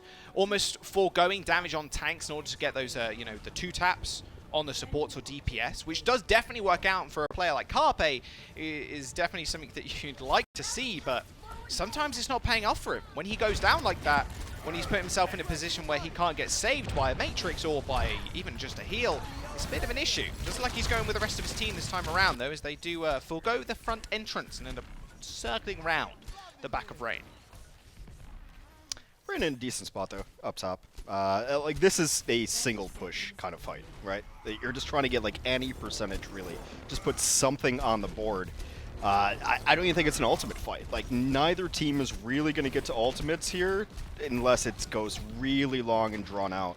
Because we're under a minute. Everybody's under 20% for the most part. That's actually a really nice dynamite, though. Yeah, if that hit Dogman, that would have been all over. Dogman's pretty low as well, and I think he already used his nade. He would have definitely used it on himself at this point, unless he thought he was really safe. Poco is now on high ground. Good position for him to be in. He's going to try and block a lot of those heals coming out from Dogman, who's still extraordinarily low. He ends up going down, but they do trade for Ivy as Poco's mech gets destroyed. No self-destruct, which means he can't go for this remake. And Carpe ends up finding a kill as well. Main healer now down for the Rain. This might be all over unless they fight very, very quickly. Alarm's closing in on Sado 2. Instantly punches it onto Sado. Shivani Astro's going to take down Pugbo, and Erster on the sidelines. There's 19 HP. OT may have been present, but the Fusion are going to clean off the Rain. And here we go, the second point push with only a smidgen of time left in their time bank. Yeah, I'll just say it again. My Rookie of the Year Alarm gets in there, gets his nano really early on, and a lot of that for Philadelphia is just like, I'm comfortable making these trades. I might die, but I'm going to take this guy with me. So I'm going to take out their Ana, and it doesn't matter who. Oh my god. All right, just go. What? Okay, well, now point. Now you have to deal with that. The shadow goes a little bit wide. And now Funny Astro really the only person stunned. The Bob's doing a lot of damage back in the background. Sado does end up getting purpled, inevitably killing him off.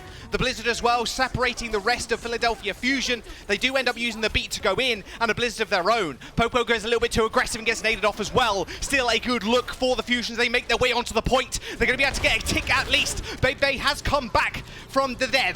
From the dead even, 10% away from the Bob as well. This could be the saving graces for them, but not if he's killed off just in time. Sado ends up coming back on the board to take him out, and the Philadelphia Fusion managed to cap 6 points now on the board. Atlanta Rain have the tallest mountain to climb right now. It just comes back to that first point, the difference in the Anas. Alarm gets his nano boost off, but also Philadelphia decides that they're going to go all in and take out Dogman. They go nuts, and they try to take out Dogman. When you take out the Ana from this composition, it's not a ton of healing left. Like, that's why you call it a main support. Lucio's good, got a lot of utility, not the best healer in the world. You take out the Ana on the other team, and that team is just gonna get whittled away. So that second fight kind of came off of the first fight. Dogman dies early, Alarm gets his nano, keeps Sado alive early, and this Philadelphia team, I mean, just revitalized. I mean, you got to remember, it's a lot of the players that have been on this squad for years, but the support line is entirely new, and the support line is carrying this team. Astro was always just a legendary EU support player, UK support player. And there's a reason why he's picked up, is Lucio is insane. Like, he is so good. He's one of the, I think, if not the top 2 Lucio, I'd say, in the world currently, especially on mechanics of the hero. It's just ridiculous.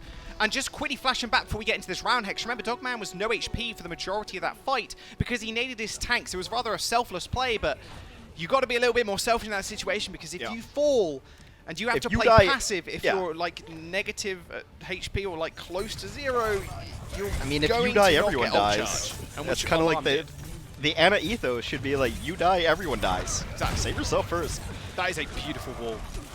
Well, Popo's dead. Surprise, surprise. Headshot by Carpe. There was a nade as well on the backboard, so he couldn't actually get saved via healing. Good start for the Fusion on the defense. Take high ground here. There's a wall. 30 seconds left. This is it. Atlanta has to go in here. Oh, that's a disgusting angle as well, by the way. It's such a good dynamite angle. Yeah, he knew though. He knew that was going to come in because he was low HP. Beautiful buy. Ends up going down. Now no speed boost available for the Rain.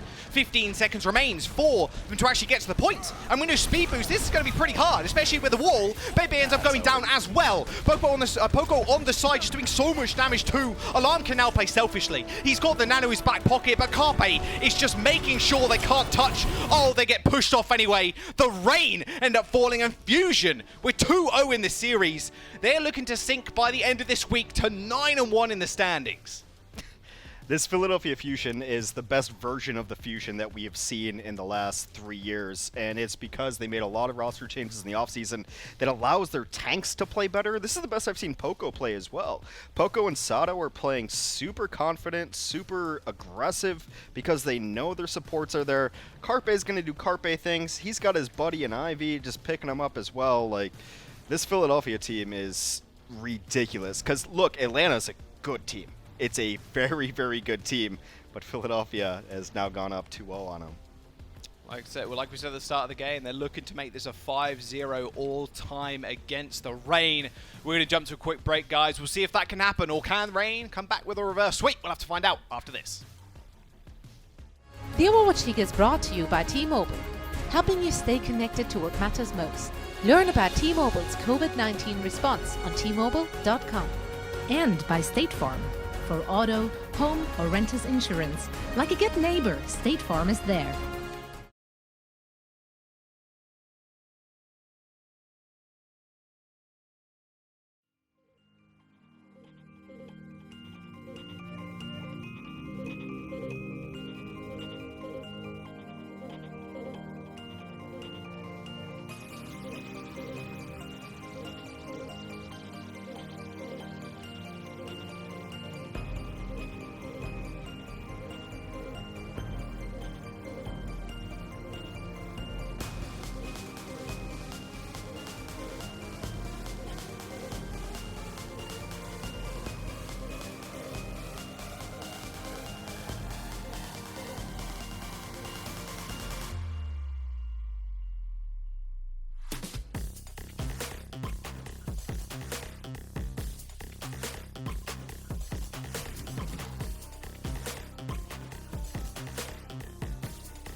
This is it, the official Overwatch League apparel.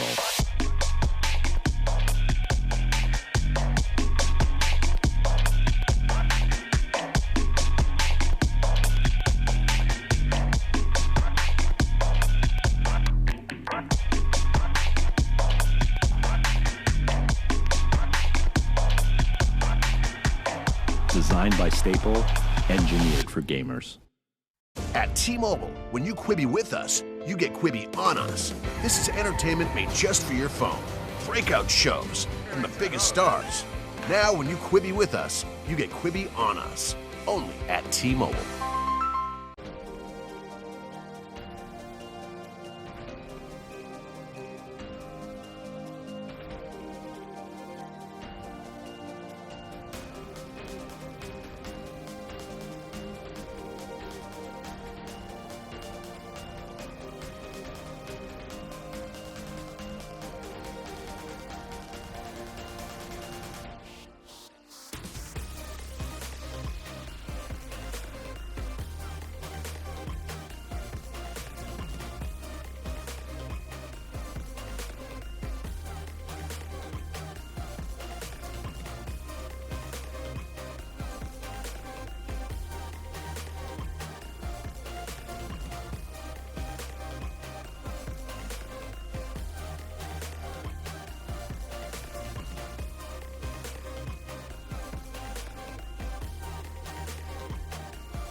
Hello and welcome to our game break presented by Cheese It Grooves. I am Zoe. Joining me as per usual are Reinforce and Costa. And guys, we have to address the Ash in the room or the Bob in the room or whatever you want to, however you want to lead this one up. Let's go with Bob. I don't think any one of us really expected to see not just that much Ash. Jeez. This was rough. So much Ash being played. Let's put it that way. I think we all were kind of aligned with, we're going to see more D.Va. McCree are going to be back in the lineup. Why was there such a shift? Why so much Ash and also Zarya being played? It's kind of interesting looking at this situation. A lot of people are playing. I wonder if we've seen the patch come through for Ash, which is a lot of quality of life changes. A little bit of ammo, a little bit of, nice, better. It's better to shoot the gun, which is like a weird quality of life. But we haven't seen like a significant buff to Ash. I'm wondering if because people aren't playing D.Va and playing Zarya, that it prompted more Ash to be played. Because the biggest problem with Ash is that her dynamite is a majority of her damage, but D.Va just noms that up. So I'm kind of curious what came first, the chicken or the egg kind of story. Did the Zarya come first or did the Ash come first? You know, What are you making you of know this? what did come first though? Yeah. Is What? Valiant playing Ashe. So this begs the question. This begs the question: if both teams are playing Ashe, is it still a dishonest composition? Are both teams being Would dishonest? they work though without each other? Do you think the Ashe only really works with the Zarya in, or is the Zarya only working with the I mean, Ashe? it's Like, it's pretty. What's the key? Yeah, player I here? mean, it's pretty hard to stay alive as an Ashe if you have that diva coming in to dive. I don't know how this composition would fare against some of the Asian teams that prefer to actually play some of the Winston compositions and try to dive a bit more effectively. We saw New York Excelsior, they played some Doomfist and some Genji on Paris. Like, how would that composition fare against this one? I actually think that they would have a pretty easy time dealing with this Ashe composition. So this is more of a North American meta in my mind. That's interesting. Okay, so it's a scrim meta kind of situation. Yeah, like you see always that teams generally play what other teams that they scrim against play as well. Something comes to the top and everyone generally plays the same thing. But now that Johnny mentions it, without a diva in the lineup and you have an Ashe, could you just technically play like a Pharah dive and have a ton of success because there's not a lot Because of an Ashe. Yeah, but Ashe is. That's what Houston did! Stop it. No! But that's not going to single-handedly stop a dive. Ashe will stop it for in something. But if you go Winston, Diva, Pharah, I don't know, Sombra, that's not going to. Ashe isn't going to shut all that down, and it's going to be really easy to get there. So it's kind of interesting to see if a team will try and play some form of dive against this comp. I guess you'll have to try an open both division. of those teams, I don't think will make any changes because they both seem very confident in what they're playing right now. However, it is time for our crunch time presented by Cheese Grooves. And of course, we have to continue the thread and keep on talking about the Ashe. We do have a head-to-head for you to see who bopped better. Was it, in fact, Carpe or Baby Bay? I'm pretty proud of So I actually have to read off this tweet. So Backpack Matt, one of our stats Please guys, actually tweeted out that Carpe had an incredible performance on Volskaya Industries. So he was one final blow away from tying the most on Volskaya this season, and he was 2 away from the most final blows on Volskaya Industries ever, and 1 final blow plus the win away from the deadlift. So, I mean, both of these Ashes just went ham. And Baby Bay, he's a bit volatile, he's a bit explosive. You know, Baby Bay giveth, Baby Bay taketh. You know, that's kind of how it goes with him. Sometimes he just ints, and sometimes he gets mad frags. And we saw that at the start of one of these Volskaya rounds, how he just came out with the Ashe and just got 3 quick kills in succession. Kassa didn't like the way Baby Bay played. You felt he was a bit reckless. He frags. Well, and you can actually see that in the stat line. Here's his clip of him just clicking heads, which was just a sick play, and that's sort of the clip we wanted to highlight in crunch time. But I do want to talk about the way that Baby is playing. He's playing more aggressive, so that's why he has almost 3k more damage than Carpe, but he is getting punished a lot more. He has 2 more deaths per 10 minutes, and if your Ashe dies, she has a majority of your damage coming into each team fight. So if you're getting punished as Ashe early in a fight, then that is really bad for your team. So props to Baby Bay, he is doing a ton of damage, but if he can just pull back a little bit and make sure he's not getting picked in certain situations, this Atlanta Reign team can bring this back. Yeah. All right, so what do we want to see in our third map? It's going to be Rialto.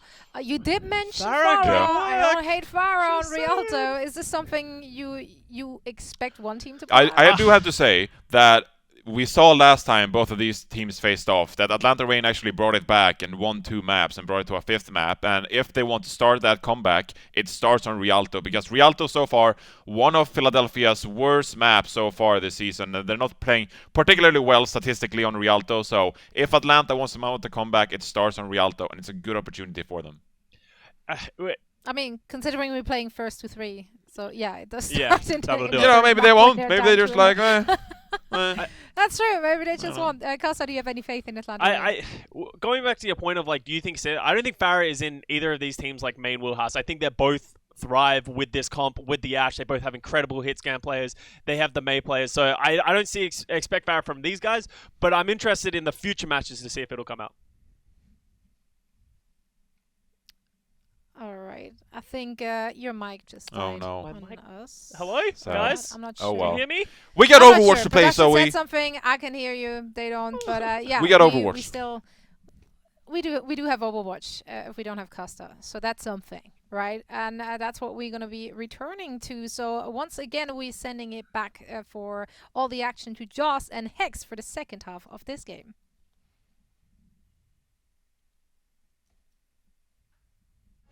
The Overwatch League is brought to you by Cheez-It Grooves, Deep flavor, deep crunch. It's a mind crunch.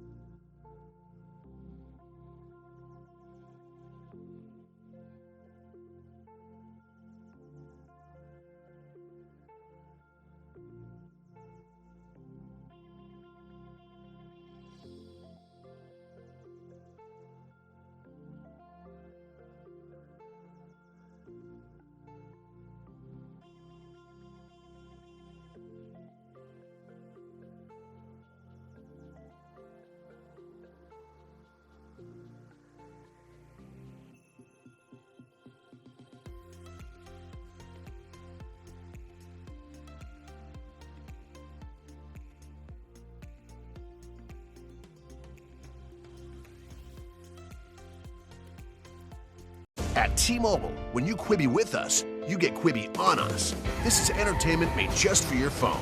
Breakout shows from the biggest stars. Now, when you Quibi with us, you get Quibi on us. Only at T-Mobile.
The Overwatch League is brought to you by HyperX.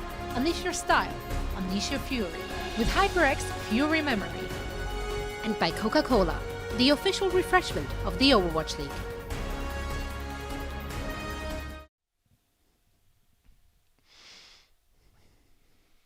And here we are, Fusion, facing up against the Rain, looking to make it a clean 3-0. And I think, hang on a second, Hex. Yeah. My producer's just telling me that we may have a oh wait, no, sorry, no, we don't at all. Unfortunately, not. We are jumping into map number 3 between the Fusion and the Rain. No subs, sadly, which does mean actually, unless we go to map 4, Chipso's XQC a lot of subs. So we'll have to wait and see how that pans out. But let's get into this rather soon. It's your first year in the Overwatch League. You should know to never trust the producers ever at all. Especially the producers we have in our ears right now. Those are the worst of them that we have. But yeah, Chips is not coming in, unfortunately, so I guess those subs are going to go to XQC because he needs 1 million subs, obviously. Felix is starving, sleeping on the floor. I mean, that's true. He's sleeping on the floor. I mean, pretty true anyway. I love watching some Felix. But anyway, let's get back into the game. Let's talk about this that's coming up. We are jumping on to Rialto Hex. It's going to be same old, same old. And actually, it's a pretty good map for Ashe. Kind of long sight lines. It is actually. On the first point. Dynamites can do a whole bunch in the chokers as well. It's a surprisingly good map for Ashe. We've also seen a lot of APAC teams run the Pharah on this map. Pharah can be really good here, but then Ashe, what? My name is I said Ashe like Farah. Ashe. But like she can be really good here to shut down that Farah. So I'm just anticipating that we're going to see Baby Bavers Carpe on Ashe v Ashe the entirety of the time. And I'm okay with that. I'm actually really happy with that. Ashe. Ashe v Ashe. Let's have some See, like if I say it the one way, they're like, "Oh, you're so Midwestern, Ashe." But if I say it the other way, like, "Ashe," and it's like, "Well, God save the Queen." Yeah, you sound like pompous and European. Which European?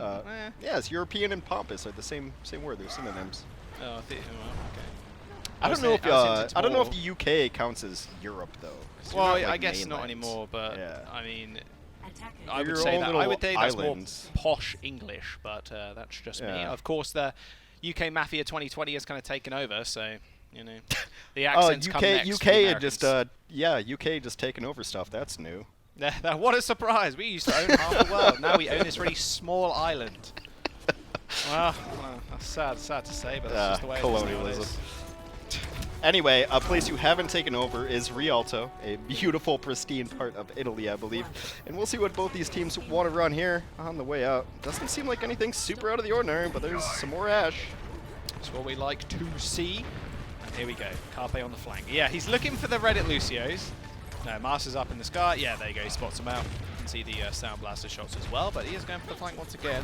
I can imagine that's why one of the reasons for why Poco actually on the D.Va, not because he's a fantastic D.Va, which of course he is, but to try and help Carpe. A little bit more help is required though, as Baby gets the 2-tap after the Dynamite. It's going to be a bit of a nasty angle to actually cover now for Carpe, because he now has to kind of jostle with Ursta and Baby spamming him out, although Fusion are taking the high ground. Interesting to see if Atlanta wants to take this aggressively and just wall their tanks up into this high ground. Oh, they're going to have to do something. That Ivy with the pick. That's what you want to see. Dogman ends up going down first. Not a good start. Ivy's going to go pretty low, but now Master's going to have to just kite them all the way back. You can see how passive they're going to play. Problem is, there's a Lucio on Fusion side. They can just run them down. Carpe finds the return kill. Oh, no! Oh, but Astro gets the poop as well. It's okay. 1 for 1. It's all good. The cart is moving pretty fast, though. Dogman comes back, killing off Astro, but issue is they've almost landed the cart in. Hawk is going to be out to touch, at least for a brief moment. Carpe throws in the Dynamite, actually gets nanoed as well. A 1-tap to the head will just do it. A beautiful coach gun shot, still dueling out of Baby Bay. Baby Bay's got... wow, he went a little bit too aggressive there, almost got taken out, but they're both nearing their bobs. Everybody's back to fighting force as it's a full 6-on-6 once again. Ivy with the Blizzard though, Ursta closing in on his is who really pulls the trigger first in this situation.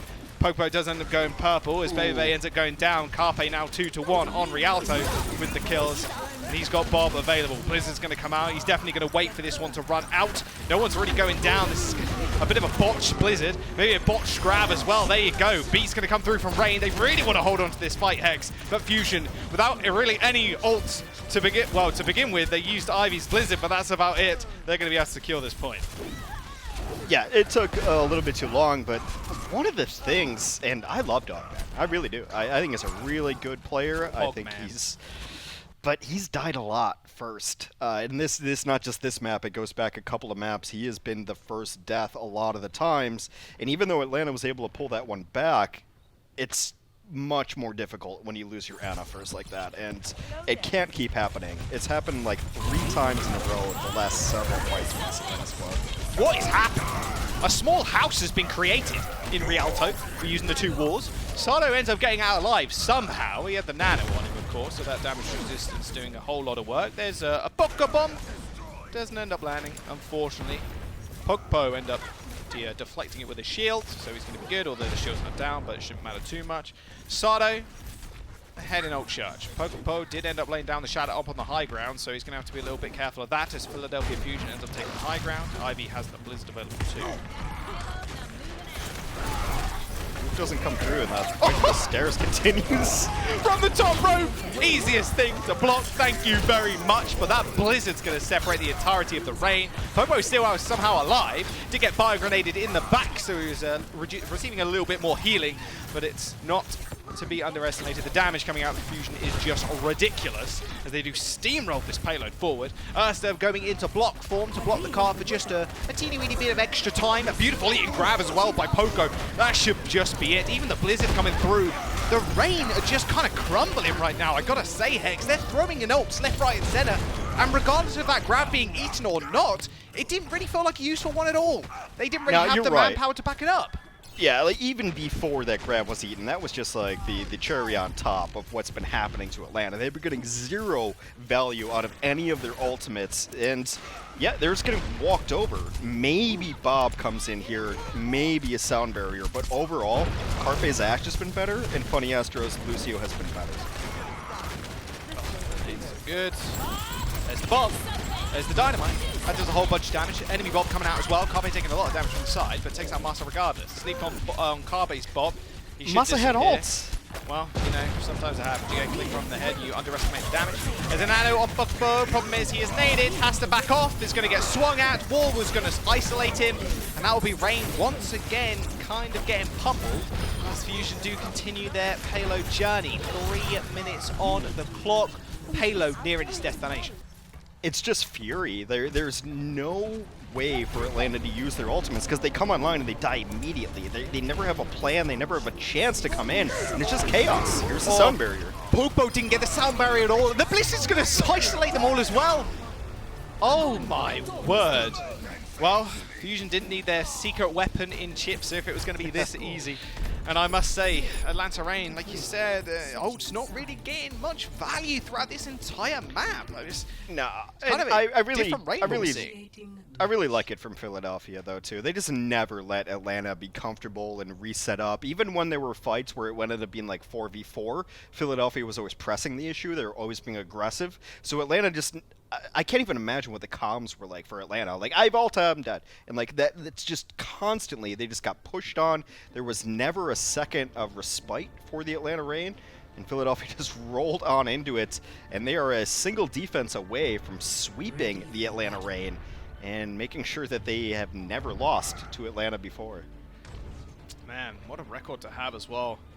And I mean, we talked about the Ashes in the previous 2 maps. We did see Carpe a little bit on the McCree, and then it was like, well, actually, Ash is pretty good here, and Baby is also playing a pretty mean Ash. If I meet him in the 1v1 and take over the game, you know, you're suppressing Baby Bay's ability to really pop off. Here you go, you can see the last five in a couple of moments. Masa, the unfortunate beat, didn't end up reaching Pogbo, and then Blizzard just pushed them all off. There's really not much you can do there. I mean, the tragic thing is that that beat and that shatter should have come off in the fight previous. They both died with ultimates right before that fight that we just saw. If they come off in that previous fight, then maybe they have a chance, but that's why Philadelphia just keep pushing it. Like, every chance that Atlanta had to get back into the game, Philadelphia just rolled over. Carpe Baby is still chucking dynamites at each other. I must say, Carpe before this map, he did have less hero damage than Baby did, but he's just getting so many more final blows. That's a beautiful wall, actually, from the Reign to actually save Poco there. Sado is going to get trapped though behind it, unfortunately, and ends up going down. Good news for the Reign though. A big bio grenade will end Hawk's life, but they're still cleaning up the rest, and Fusion are kind of in shambles right now, just kind of trying to make their way back to the point, but it's pretty hard when you don't have Sado with you. He's coming back though, and someone should be able to touch. Alarm going pretty low, finish off with a dynamite, and a very, very quick cap if they can just push it 0.4 of a meter. They should be able to just net this one in. A roll on either side almost, but Funny Astro still takes the main tank's life. A nano onto Urstus to try and secure it, but still they're trying to fight this. Poco even throws it in the grab, ends up finding 2. Ursta trying to find the kills, but the problem is the beat's now coming out. The Blizzard as well on top. These ults are definitely working now, Hex, but they're throwing so much in to try and make this fight work, and Funny Astro, still alive somehow, helps Carpe get a kill onto Hawk. Yeah, you know, tragically, Philadelphia definitely should have won that fight, but I think the card did actually get to its destination, and there will be more for later. But Philadelphia had that fight. They knew they had that fight. They throw in support ultimates at the end, and yeah, Atlanta just barely holding on. They had to use every single ultimate they had, did Atlanta. And I think if Philadelphia just moves a little closer, that this card is not getting to the payload. Oh, the shatter on the side on Sado. Literally a solo shatter, but it's okay. He's going to isolate it. He's going to get isolated as well by the charge. So this is actually bad news for the Fusion backline. You can see Alarm and Funny Astro just kind of run down by the Reign. Complete turnaround, it seems, Hex, actually. It seems like Rialto impossible to defend. Beautiful ice spot there by Ivy, but he's going to go down rather quickly. No one can buy defense today on Rialto, apparently. My goodness, just getting rolled through. Now, Philadelphia's going to have plenty of time to come up here and set up an actual defense. It feels like both teams on defense haven't been able to set up properly to get themselves in position of, like, this is what we do at this point, at this corner. And it seems like finally Philadelphia's going to have the chance to do that. They have Blizzard, they have Shatter. Still bomb at the back, that's a good Shatter as well. Baby Bay on his back. Carpe just free shooting It should just be it. Yeah, Morgan, stand a chance, my son. I really liked the idea of Baby there, sending the Bob in behind. You can see him trying to set it up. It just gives a whole bunch of pressure, just alleviates a whole bunch of pressure from his team, because Sado has to play so defensive. But if you land a shadow like that, who needs defense when you have just a sick offense? Yeah, I mean, Bob is essentially just like, I want you to point your shield here, right? So you put it to the place that you don't want the shield in front of you. That's what happens there. But now, only 3 minutes left. Carpe's got Bob. Bunch of antis, though. No finishing kills on a Philadelphia Fusion, so Alarm and Funny Astro are going to get to both teams. Yeah, that's actually super unlucky. You really want to pair those with the Fire Strike, ideally, which is almost impossible to escape. Beautiful grab on the side there. Didn't really expect that one. Rain, they're going to lose 2. Carpe's going to click a couple of people. Poco doing the same. That should just be it for this fight. A little bit of extra ult charge for Poco as well on the exit. 25% already, not too bad whatsoever. Careful of a C9 though, it can happen. Rialto is kind of a dangerous one for C9, it feels. It feels like every single time I play this map, someone ends up C9.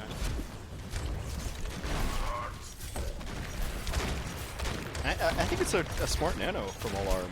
Like, you're going to charge it so quickly based on all the AoE damage that like Act is putting in. Look, Alarm's already nearing 50% again, and he just used nano. That's good. Yeah, I mean, that's like you talked about earlier. You touched on quite a bit with the fact that Dynamite's doing a whole bunch of damage, but it's a lot of ult charge support as well.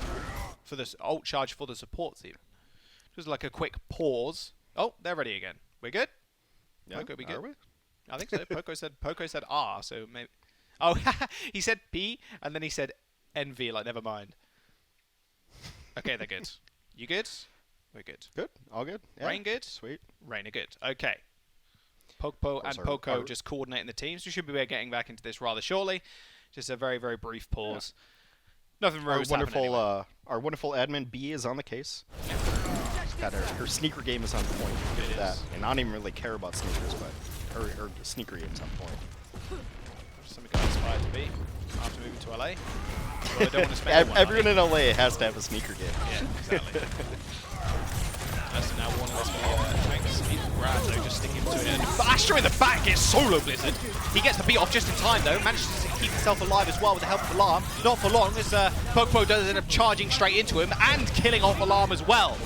That should be it, really. I mean, Carpe versus the world, which is what it's felt like throughout this entire series. I've seen Carpe 2v6 people before. Ain't happened. Him and EQO on Night Market. It's an iconic clip, but not going to happen this time. That's a funny thing about this Philadelphia team. Like, think about the talent they have on this bench. Crazy amount. Crazy amount. So it's like the shot. Just ridiculous amount of talent as well. Charging a little bit later. First we've got to get this map wrapped up. Nice little kill onto Pugpo as he can just get walled off. Nano onto Sado as well. Big nade onto Hawk. Should just be it. Yep, there you go. Ursa's going down. You can see the rest of Rain kind of retreating. You know Ursa's going to fall there, so you better not save yourself. And the more healing you do as a support in that situation, the more ult charge you're going to give it over to the enemy team. It's kind of give or take, though. Of course, you want the healing charge for your nano boost, but you, as Dogman in that situation, you know that Alarm only just used nano, so you're going to have nano for this next fight, and he doesn't. So very, very, very small microplay there. Yeah, it is the only thing that Atlanta's going to have in this next fight, though. Like, I think you nano Pokpo and then try to get in and get the shatter up because you're going to have to grab, too. Oh, baby, really hit the shots! Oh, no! The Graviton Surge on the high ground, though, from Poco, and that is going to result in the team being brought together in for the Blizzard, killing off both Ursta and Pokpo. No C9s happen in here. Funny Astro gets dynamited once again. Just more ults being burnt by Philly in this engagement. Does mean it's a nice cycle of ultimates, though. They're using like 2 ults to win every single fight, but then next fight they have 4 up, and like you choose which 2 you want to use to win this fight, and it's a really good cycle. There goes Bob. Oh, grab up into the heavens almost, high in the sky. There's going to be a shatter on the back line. Beautiful bio grenade actually from Rain to keep everybody alive and well, but being from Fusion now as they charge on forward. Astro doing a whole bunch of damage to the back line, so is Carpe. Rain is going to get demolished here. 1 minute remains in their time bank. Ursta, not long for this world, unfortunately. They at least kill off Sado. Bit of extra ult charge for Hawk, but that's really about it. He's going to get sped boost back to the fight anyway, by finding Astro. Rain really only have 1 fight in this situation, Hex. Yeah. Carpe's Bob just literally tanking. He just sits on the cart. He's like in front of Sado. So Sado's behind Bob, and Bob's just eating all of this damage. It's just really nice play. Like, I think we've seen interesting plays of how to use Bob, an ultimate that has been much maligned in the Overwatch League community. But now we have Grab up as well. This Philadelphia team looking to lock it out.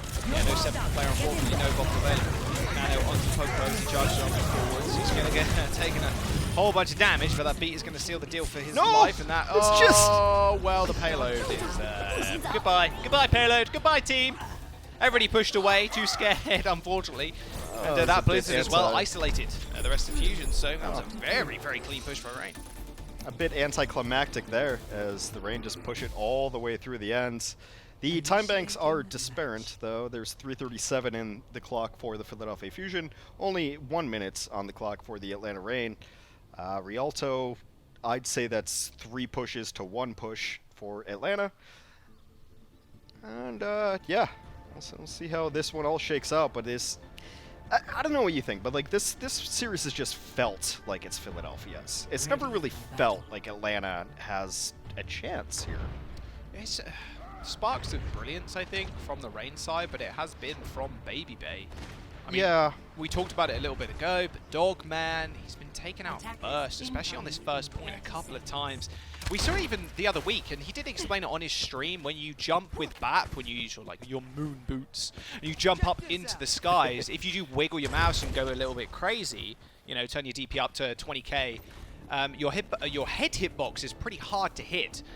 But obviously you can't do that as the Ana, but Dogman does like to put himself in these kind of situations to his team's disadvantage in most, especially on the first point of Rialto, because as soon as you lose your Ana, you have to go over the bridge and then reconnect with the rest of your team, which leads your team to play so far back. It's a horrible situation for you to really be in if you lose your Ana first. Yeah, you just can't lose your main healer. When you're running a Lucio or like a Zen as your second healer, it's just too much. Like, you just don't have enough healing. Early aggression. If you're running like a Moira Ana, you could totally do it, but that ain't the case. Goodbye, team. Oh, shot from the side. Oh, funny extra. He's going to go down first, which means Alarm hasn't got speed boost. Run Alarm. It's fine. Carpe is fine as well. Maybe they're in a perfect position there. Astra is so aggro. In a sense, you can almost kind of predict. That's one of the disadvantages with the Red Lucio playstyle. Not saying Astra is a Red Lucio, but he gets a lot of nice clips. But you know they're going to play aggressive, right? So if you play a little bit more defensive as a DPS, you can catch those people being aggro. Sometimes not in the LOS if you're Ana player. OT coming in there. Dogman's gonna have Nano. Dogman can Nano Poco, and they should be able to win it off just that. There you go. Oh, Carpe gets booted as well. That's bad. Fire grenade in the front line. Poco not really caring all too much. He's got the shatter and he can swing to the high header. There you go. Frozen. You don't even need a shatter here. Another swing, and that will finish off Alarm. Good push by Rain so far. Cycling of ults as well, not really throwing them away like we saw them on the first point last time around. Yeah, definitely. And there was a moment where Poke could have shattered. There was a decent shatter available to him, but he's going to save that for the next one. And it was Atlanta just getting ultimates a little bit faster. Really, really quick nano. Dogman is still above Alarm and the nano charge here, so this Blizzard's going to come in too. Ivy versus Erster is what I want to look at here. I think that decides the next fight. Blizzard placement. High ground though for the Fusion. Doesn't look like Rain actually want to go to it. Plus they have to stick on payload, of course. They can't forego it as Ota is here. Oh, that's bad. That's a solo shatter, but it doesn't matter. If you kill Poco there, that's actually insane. You've got a off tank now to really defend and help defend it with your main tank. Funny Astro's going to kill off Master though. That Blizzard will freeze Erster, but he's behind the wall. Alarm finds one kill though, and they can't touch. Oh, that Blizzard looks so good. And Erster as well, protecting the rest of his team with a wall, but they were nowhere near the payload. Oh my word, in a blink of an eye, it's all over. Yeah. That looks so good for Rain. It did. They managed to isolate Poco, and as soon as Poco's down, Sado is in a situation where he has to play more passive, and the healers have to be so attentive of Sado's health bar. It looked actually really good for Atlanta. I was like, okay, nice Blizzard. You got the wall up, you're saving your Ana, and then everyone just died. It looked one way, and it was completely the other way. And yeah, that's kind of how it's gone for Atlanta all day. Philadelphia, 337 to get to 72 meters. Yeah. there it is. 3 minutes and 30 No, I have seconds, nothing Hex. more interesting to say. Like, I feel like Atlanta's been on a razor's edge of like really close to winning a lot of fights, and then just one thing goes wrong, and it doesn't even look that wrong. It just, I think these teams are actually really close. What's interesting about like the North America region is, yeah, you have your top teams, but Philadelphia hasn't looked dominant. And that's the thing that always takes me back about this Philadelphia squad, is I want them to look dominant, and they haven't. They win maps and they win matches, but none of them have been like Shock last year dominant. Remember when Shock was just rocking everybody, and it was just like, you don't even belong in the league, kind of Shock. I want Philadelphia to do that to teams. Well, currently, mate, they are still in the league, so they are I know, still but it's looking to lead, not but the as same clean. disgusting kind of dominance that the Shock had. Have to wait and see if they can pick it up next week. Hex is not happy with your performance, Philadelphia. If you 3-0 this, he is still not happy, okay? I hope you'll listen. And they don't care at all. No, absolutely not. Absolutely not. It just looks like Poco's actually going around the side here. Carpe... Where is Carpe right now is what I want to know. Oh, okay, so he's up on the high ground as well. So Poco is actually almost paving the way for Carpe to get to high ground. Poco is going to get booped away. Sleep Dart actually used by Dogman there. I heard the sound cue. That's very bad, unless Poco does get taken out by Pavebe, which is quite inevitable, it seems. Pavebe just sticking with his main support so he can actually get the protection he requires. But Carpe now on the side. This is what I was talking about. Poco just kind of paving the way for Carpe to get on this big flank. Hawk's going to go down, and now he's in a good situation. Just click on heads. Oh, that headshot almost sends Master to the grave. But it doesn't matter because Erster and Dogman are already falling. Fusion should be able to just net this one in. They can hold so far forward in this situation. Dynamite is going to get blocked out by the bubble from Hawk. But now Babybay is really the only person left near this payload. A nice little wall there to stop Alarm going down. It's a really cool play from Poco there, to just be where Carpe wants to be, and then he's just chilling on his own. He's getting big packed. Here comes Bob. Bob in the back. Alarm. I'm not sure if he actually slept him. Babybay is going to go down as well to Carpe. Dynamite as well, doing so much AoE damage. Yeah, he didn't sleep him. I saw Alarm go. No, I saw Dogman even go for the Sleep Dart. I saw the animation come out, but I'm not entirely sure it actually hit the Bob. Carpe once again taking over this game. And Fusion now have 1 minute and 45 seconds to net into that golden box just before the second point. However, Hex, Reigns still have an opportunity to look at the ults coming online. They have a chance. Bob's coming up. There's going to be a sound barrier, but it should be matched by the Philadelphia Fusion. I just really like how Poco's playing. He's playing like, I'm going to be the spearhead for where Carpe wants to be, and he's gotten it done every single time. Up on high ground. Beautiful nade. Ooh, that's what I was talking about. You follow the nade up with a fire strike. Boom. So much damage. And Bob's used up top here. Babybay used his ults, and it's not getting anything done. No Bob, no win. Philadelphia Fusion don't really have the Blizzard to work with. Erster definitely does. They've got one fight in them. They've got 1 minute remaining. 5 ults for the Reign. Philadelphia Fusion only missing this nano, really, to seal the deal. I mean, you've got to take out Poco in this situation. A Shatter in the back is going to be good. That Dynamite as well doing a lot of damage. Nano on Poco too, but that Blizzard's going to come out. He's going to be more than safe in this situation. Carpe is going to be after one to carry now. Sada is going to get frozen on up, keep him alive, and maybe he gets a Shatter off. Ivy's going to fall. One fight now for the Fusion as Poco gets demeched. They know this is the situation as Funny Astro make sure everybody gets back to spawn in time using the speed boost. They can touch maybe if Erster doesn't get a sick wall. Yeah, much better usage of ultimates there from the Atlanta Reign. A later sound barrier keeps them alive. Philadelphia trying to come back in with only 15 seconds left. That's brutal. That's so bad. Pogbo's on the side. He was trying to get an early fire strike in to get damage, but he got walled off. Alarm takes the kill, and now the Reign don't have that main tank to back them up. Sado is going to be basically free to lay down the shadow whenever he wants, whenever he gets onto low ground. Erster into the block. He's going to fall, and now Sado just swinging on away. Bob is going to come out. Hawk falls. The rest of Reign are going to fall him, and there it is. The Fusion undefeated against the Reign. Net themselves 9-1 this season so far. Very close match if you look at it, and it's a 3-0. Yes, that you wouldn't think it's a close match, but if you watch like the matches last night that were 3-0s, they were actually very close matches as well. And it's just that very final thing. You cut off the main tank, and then like, what's your Rhine even worried about? He can just throw in a Shatter, he can do whatever. There's no shield on the other side of things. So Philadelphia just a little bit better on all of these individual roles. I will say that I think their Ana played better, their Lucio played better, and their Ashe played better. And they ran all 3 of those heroes like 100% of the time. Just ridiculous. I mean, that does end up throwing the game for you, right? If your Ryan does play a little bit too far up, a 1 Mei wall can seal the deal. It's like a nade in some respects. If 1 nade hits on the back line and you don't really have much protection, you're going to go down pretty quick. I feel salty for Atlanta right now. Yeah. Just based on that. That's some sodium right there. That's some added sodium with your meal. Unfortunately, they do end up going down 0-3. They have been looking up over the past couple of weeks, especially people like Erster. Maybe he really wanted to play the Tracer this week. Unfortunately, we're stuck on the Mei duty.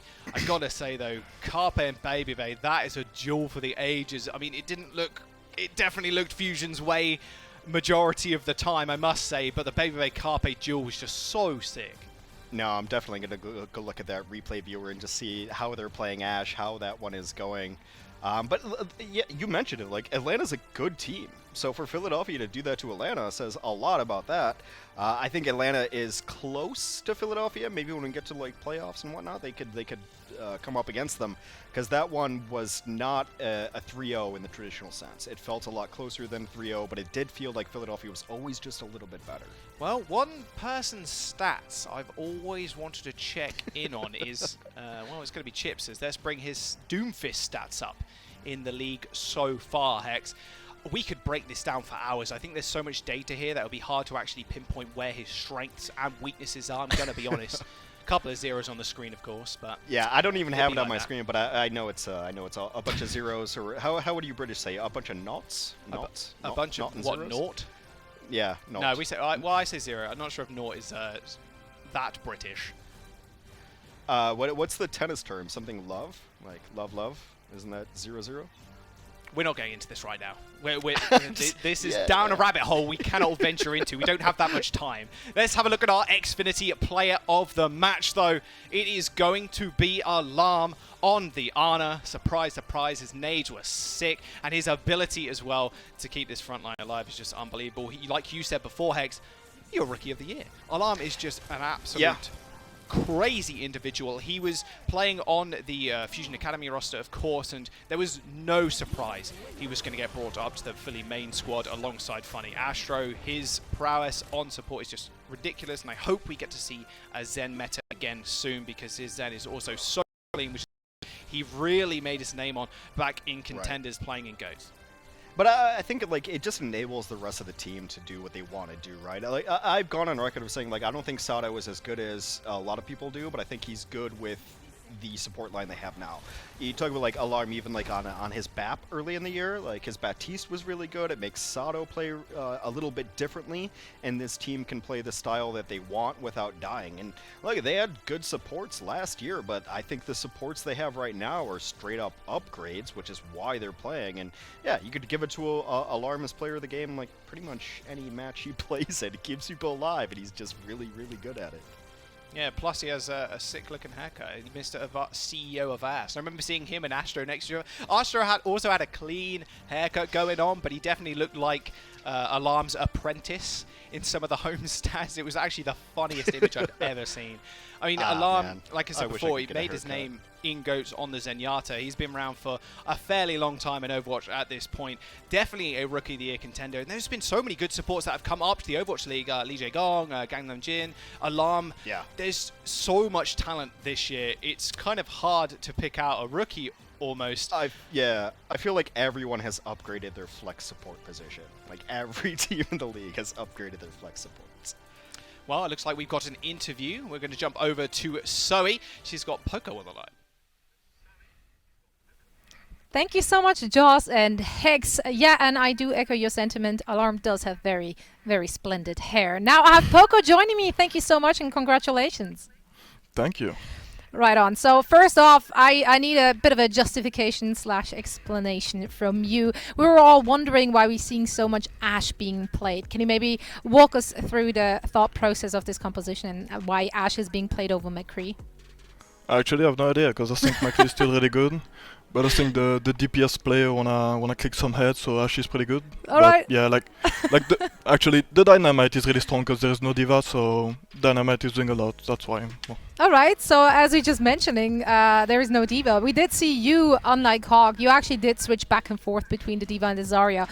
Who made that call first off, and also how do you think that actually had an impact? Do you think that was, or not do you think, was it just to shut down Baby Bay on that Ashe?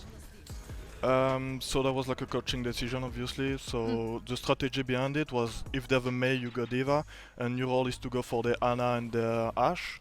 So Carpe and me try to flank a lot and try to annoy them, and yeah, I think we did a pretty good job to shut down Baby Bay and Dogman this game. Absolutely. Now, what do you prefer? Which kind of playstyle? Do you prefer being on the Zarya, or are you just like Diva and that's it? I like Diva more because I can be sneaky and go on the Ashe and nobody notice me, so that's pretty fun to play Diva in this meta. Now, your team has been very dominant so far this season. What do you attribute this to? Why do you think you're actually excelling so much right now? You only dropped one single match, and that was against Paris, and you guys look not like yourself, honestly, in that very matchup. I think it's because now we play as a team. Season 1 and Season 2 you used to play as individuals, so we had like really strong DPS and we are like relying a lot on them. But yeah, this season we try to do like a lot of teamwork and everybody play well together, and I think that's why we're doing so good. Yeah, no, it definitely looks very cohesive. Communication looks on point. We have a lot of changes, obviously, every week with the hero pools in place. How has your team adjusted to it? I mean, looking at the results, obviously you adjusted to it well. Did you have to make any adjustments in terms of who's calling the shots or anything else which needed to be changed within the structure of the Fusion? No, not really. I mean, everybody is like shot calling in the Fusion. That's why I think we're performing well in this new system. But yeah, I mean, it's like really difficult for us to find a meta. But once we find it, I think we're pretty good on it each time. So yeah, I think we don't have any difficulty on this new system. Now, speaking of new things, Echo now hit the live servers, and I assume Fusion, just like any other team, is also trying to incorporate her a lot more into their games. How has that been for you so far? Also, who's picking her up? Is it Ikkyo and Hisu sharing that kind of duty? How has the Fusion been with Echo so far? I cannot tell who is gonna play her, but I'm pretty sure we almost got it out of you. Yeah, we're gonna have a lot of strong DPS playing her. I mean, we have Chipsa who can be specialized Echo, and Ikkyo, Ivy, Isu, I don't know. Like all of them can be insane on this character, but yeah, I'm really looking forward to play her and her against her, obviously. I think it's gonna like make the game and the meta very dynamic, and yeah, I think Echo is gonna be really enjoyable to play. How is it to play against, though? As a tank, I wanna cry because she's like destroying me. But I mean, it's like fun. You have to adapt, and yeah, I don't know. Well, we're definitely very excited to see her in the mix, and you know, you dropped Chipsa's name, so now I'm just gonna assume that that's gonna be his hero. So thanks a lot for that. That's pretty much it from us already. Thank you so much for joining me. Thank you. And we are now heading into a very quick break, and afterwards we will be back once again with the LA Valiant, who will be going up against the San Francisco Shock. The Overwatch League is brought to you by Xfinity, the preferred internet provider of the Overwatch League.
This is it, the official Overwatch League apparel.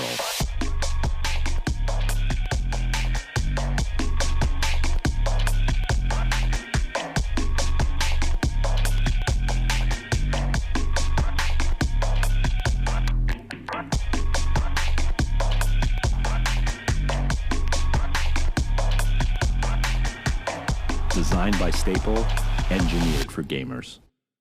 At T-Mobile, when you Quibi with us, you get Quibi on us. This is entertainment made just for your phone.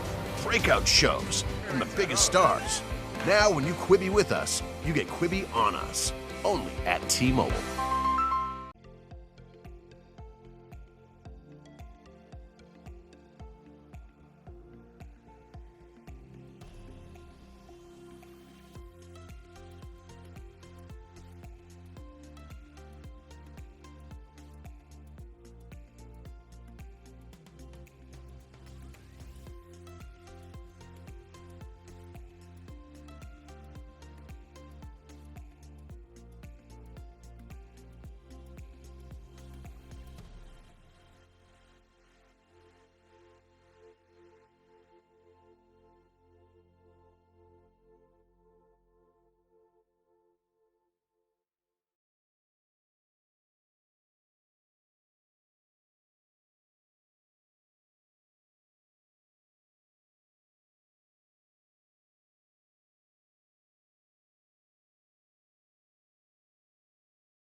The Overwatch League is brought to you by ZipChair Gaming, the official chair supplier of the Overwatch League, and by TeamSpeak, the official voice supplier of the Overwatch League.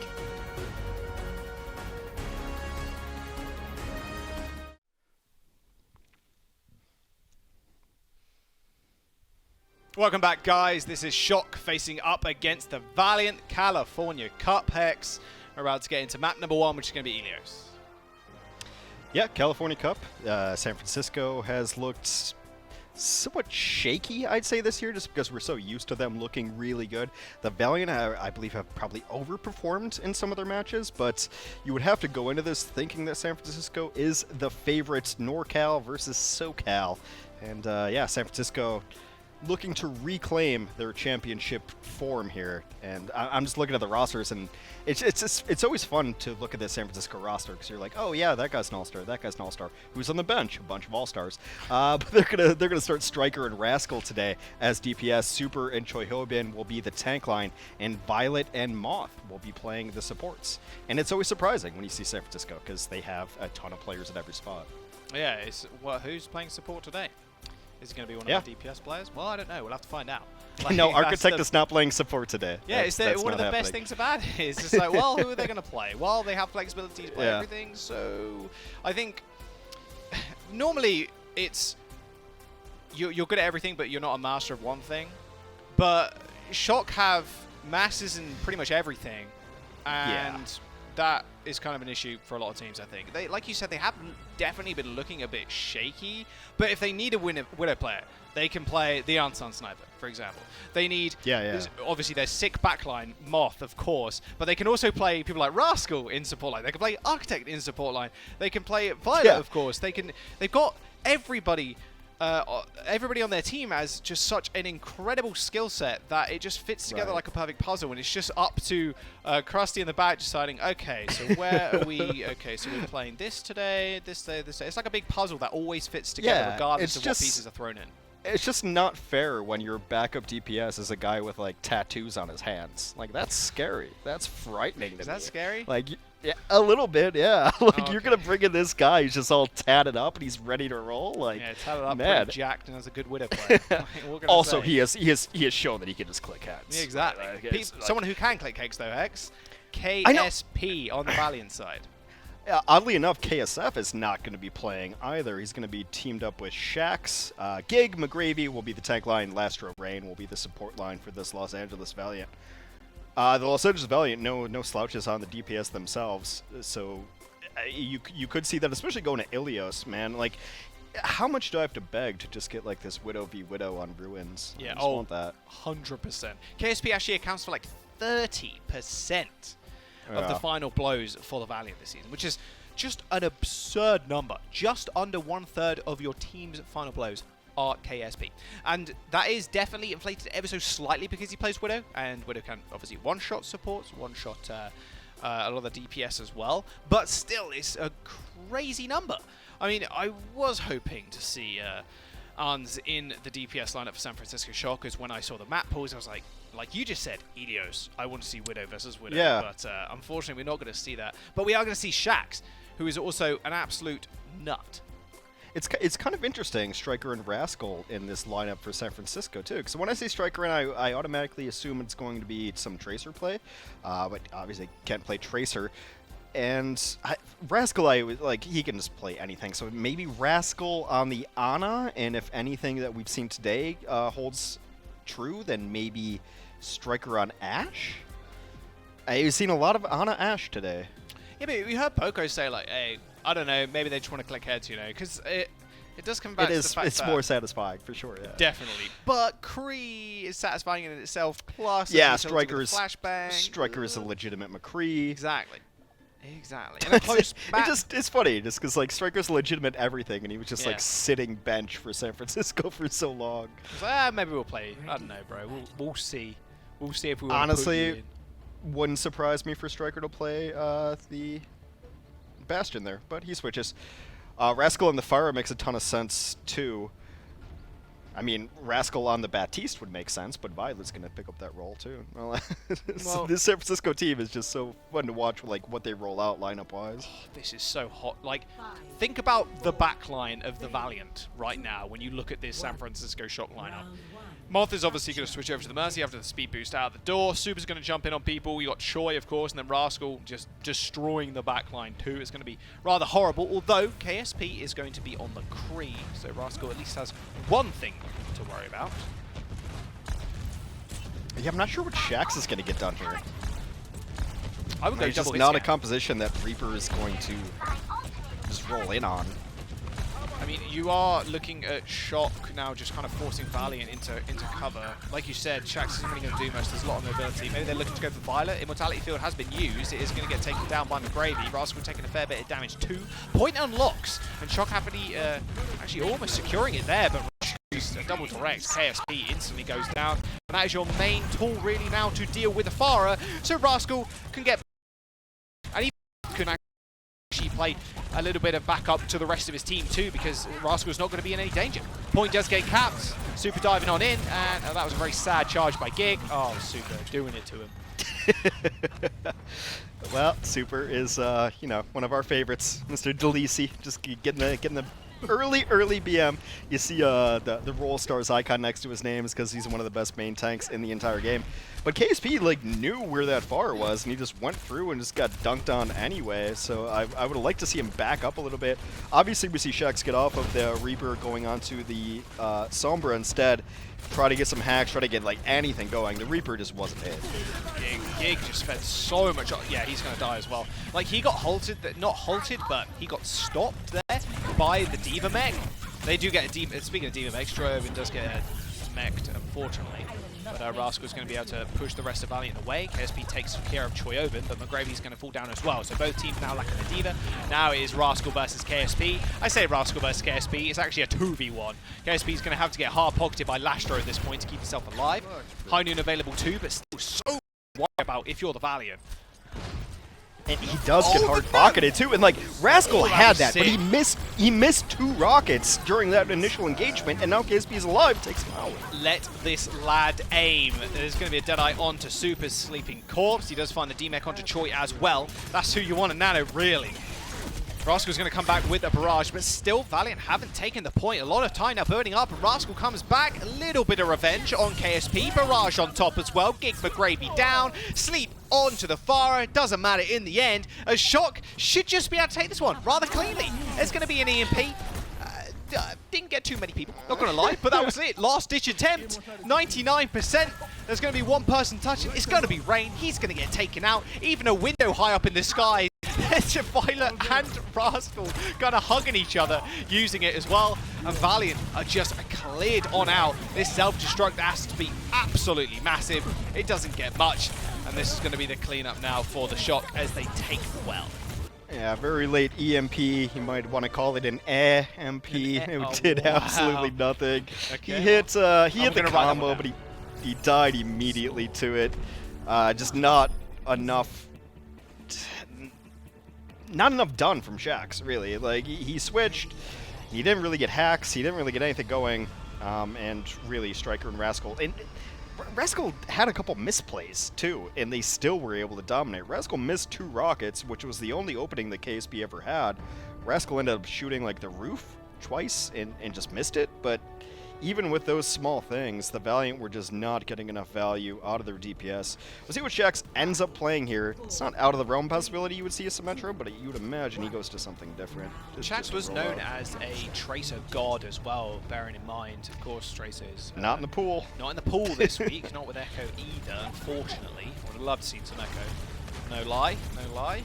Shax is back on the Reaper. I mean, it makes a lot more sense for this point, of course. Fairly enclosed, and Super's a little better, yeah. But Rascal is on the May, so God, it's going to be a struggle, I think, for Valiant to actually make any headroom here to get on this point. And the point's going to unlock, and Choi is already on there getting the cap. Opening up, Striker's actually on high ground too as Ash, so that always feels good. He gets annihilated. Sorry, Caster Curse. Dominated in the neutral there. There's going to be no cap for Shock just yet, although they're still building up. Oh, Violet showed himself not a brief moment and got ran over by McGravy. Has to be KSP cleaning on up as well. Valiant, bit of a different affair now coming on to Lighthouse as they cap the point. Completely wiped up there, and Lastro has done a ton of healing. He's nearing his ultimate ability on the Baptiste. He's the only one close to it. But I think this is a really good map for Ash because you can hit the high ground and maybe your nades hit the point. It just depends where the team sets up. Lastro got slept. Striker taken to the sky. Oh, that dynamite was a little bit short there. Would have got a bomb off that potentially as well. There's the window. Instantly wall. Not too bad whatsoever. Still a small gap there. You could definitely shoot through and destroy the window, but it's not worth it at this point as they are touching. Giga's going pretty low, but healed up by Lastro once again. Gravy takes out Choi. Good news for the Valiant right now, but Gig actually gets anti-naded and Bob ends up taking him out. A perfectly placed Bob at the back of the point, so Valiant can't actually back out of it whatsoever, and Shock end up taking the cap there. Yeah, Bob playing the corner there is really a perfect use of that ultimate. Just put in your 6.5 man all the way back in the corner, and you saw, like, I mentioned earlier, you want to put Bob where you don't want the shield to be, because they have to make a choice. Do I shield Bob, or do I just get peppered in the back by this robot butler? And that's the choice you want to put them to. That's the best use of that ultimate, in my opinion. They put them to that choice and are able to take the point back, and now have overtaken them in percentage. Also forces them on the point too, and the fight was opened up by a bio grenade from Violet. Now, what are Valiant running into? Well, they're running into a Blizzard and a Nano.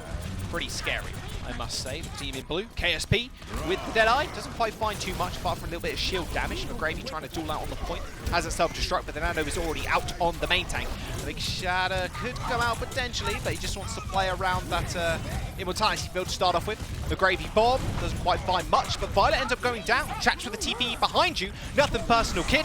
Ends up taking him out. The beat is going to come through as well to make sure Valiant can stay in this fight, but with a big freeze means a big couple of kills for the Shock. And now Valiant really only on one fight at this point, 70% and building, as the rest of Valiant are going to get cleaned up. Even a Shatter from Super just chatting out at this point. Shock, but just no mercy whatsoever for the Valiant squad.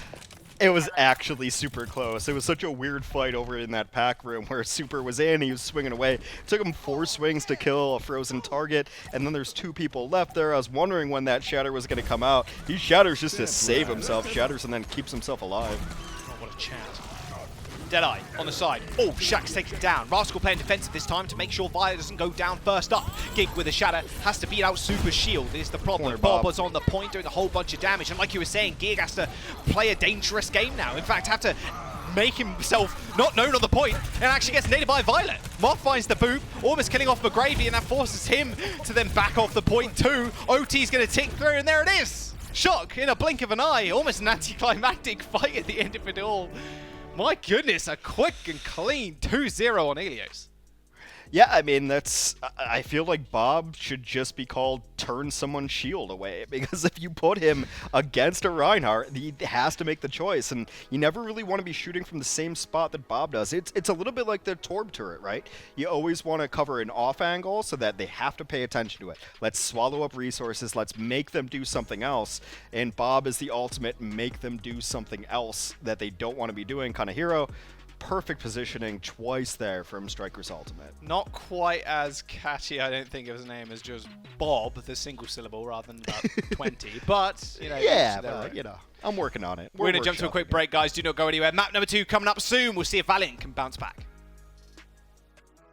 The Overwatch League is brought to you by T-Mobile, helping you stay connected to what matters most. Learn about T-Mobile's COVID-19 response on T-Mobile.com. And by State Farm. For auto, home, or renters insurance, like a good neighbor, State Farm is there.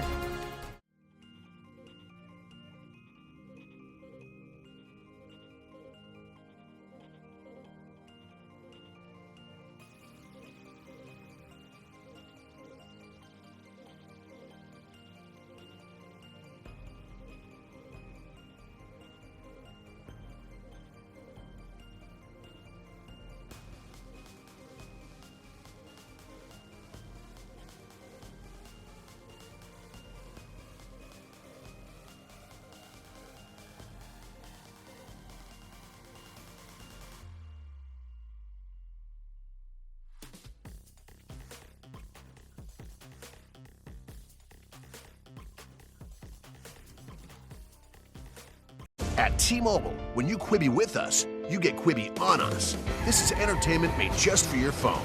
Breakout shows from the biggest stars. Now, when you Quibi with us, you get Quibi on us. Only at T-Mobile.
The Overwatch League is brought to you by Pringles Wavy.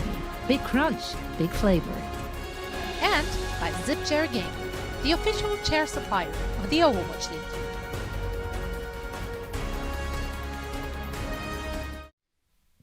What's up, guys? Welcome back. And Hex, I think it's time we have a look at connections presented by Xfinity. It's the California Cup. I've got. Well, sure. Okay, thanks, Hex. Let me just leave this I'm allowing you. You have my permission. Oh, thank God for that. I know I'm the newbie, Hex, so I didn't expect to need your permission on everything. Let's have a look at the California Cup, and right now, Hex, LA Valiant is actually leading 5-4. The majority of those wins were pre-last season, however. Yeah. The Valiant were good in Season 1, and the San Francisco Shock were building towards a long sort of future, so they were throwing, they were tanking most of Season 1 until Super and Sinatra came of age. We saw how that worked out in Season 2. They definitely are a team with a long-term plan, but yeah, I think they'd like to turn that one the other way. They'd like to be leading all of the California teams in wins. Yeah, I think so.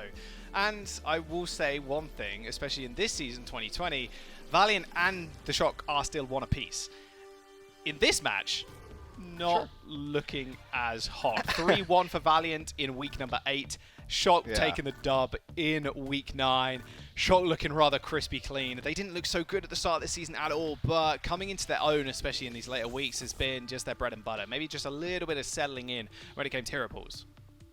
Yeah, I mean, it's been just a strange year for everybody, and teams trying to adjust and trying to get used to that as well. But I think you look at the San Francisco team, and no one's really worried about them.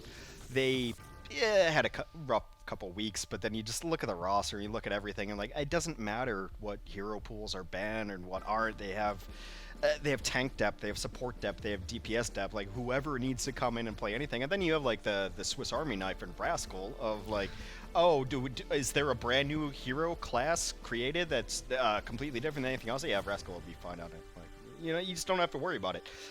This Valiant team has overperformed, though. I think a lot of people had them really low in their power rankings, but I think the supports that they brought in from Tier 2 have been really, really good. Matching up against rather veteran supports, though, sometimes a little bit of a tall order.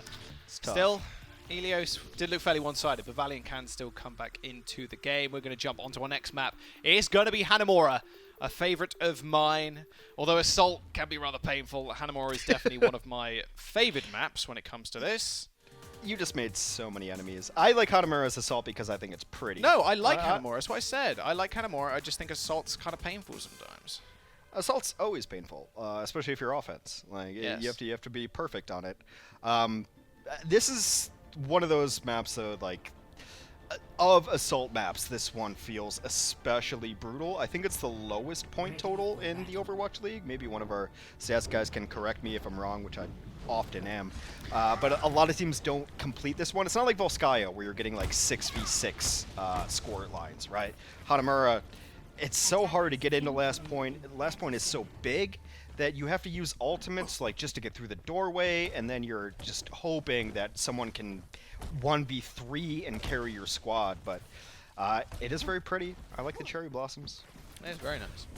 Very nice indeed. I was in Japan actually just before Christmas. In fact, with a very close friend, which was nice. I didn't see the cherry blossoms, unfortunately. I don't think it was the season, but Japan's such a lovely place. Definitely somewhere I want to go back this year. If I can, of course. Yes. Shock now on the... If you want to talk about anime and Japanese culture, hit Jack's Twitter. I am... No, okay, he is that guy. okay. He is that guy. You know you are. No, I think you want to hit Matt Morello, Mr. X. He's kind of a big fan of anime. I merely dabble. Well, speaking of Mr. X, this is the Matt strat. You just sim right on the point, and this is generally how it goes when I play with Matt, too. You sim on a point, and you just get murdered. I will tell you how it's played with Matt. He will bait you. Do not play games with Mr. Matt Morello. He will bait you really hard. He's like, yeah, I'm going in, guys, going in. And then, you all go in as a team, and then Matt's staying behind trying to pick up kills. No, and it's always your fault, too. It's like, dude, why didn't you go in? Yeah, why didn't you go in, dude? It's like, yeah, because you're standing in spawn, Matt. You're waiting for us to die and for them to blow cooldowns. What do you mean? I just thought you guys were going in. That is a unbelievably good impression of Matt. Yeah, I do have a good Matt, yeah. Shanks is going to get walled off. 3 minutes to go for the Shock. Is LA Valiant playing this rather aggressive, although you'd expect so, because Shax is on the Reaper. Because like Shock is running the double main tank in this map. That double shield is going to be rather hard to contend with. However, the window is going to burst through those rather quickly. He's going to get walled off, but not quite as much. Someone's on the back. It's Striker. McGravy's going to chase him down. Not really where you want to be. Oh, doesn't quite get the mega health pack. So and Rain close. finds the double boop as well. Oh, beautiful start from the Valiant. That was actually going to be really good for San Francisco, but the timing was just a little bit off. San Francisco had that high ground, which is where you want like your supports to be up there. Just to be up there and like bump and healing, and no one can really touch them based on the Valiant composition. The only one that can touch them is going to be McGravy. But McGravy also finds the Ashe, who wants to just chill over here on the right side and just shoot people while everyone's brawling. The timing's a little bit off, and then Rain just finds that. Damn. And, yeah, later, dog. That was crazy. Huge play by Moth, though, picking up first kill of this one. Striker did get slept, but look at the ults for Shock. They can now move on out. Good flashbang, actually, almost ended Super's life, but a perfectly timed bio grenade from Violet keeps him alive and well. Deadeye in the back, though. KSP gets risen up in the air, not before he can claim a life, though, in Moth. Now Bob doing a whole bunch, and Striker following it up as well with a kill onto Shax. They're both pretty even. So many bodies kind of littering the floor of Hanamura currently. Both teams losing a whole bunch in that fight, but Shock have the spawn advantage. It's going to be up to KSP to try and clutch this one out. The main frag it is that for the Valiant. Valiant. Like Yeah, it's definitely that spawn advantage. They're just going to be back here so much quicker. Even trades would be fine there, but now look at this. The Shocker are just a great position on the point.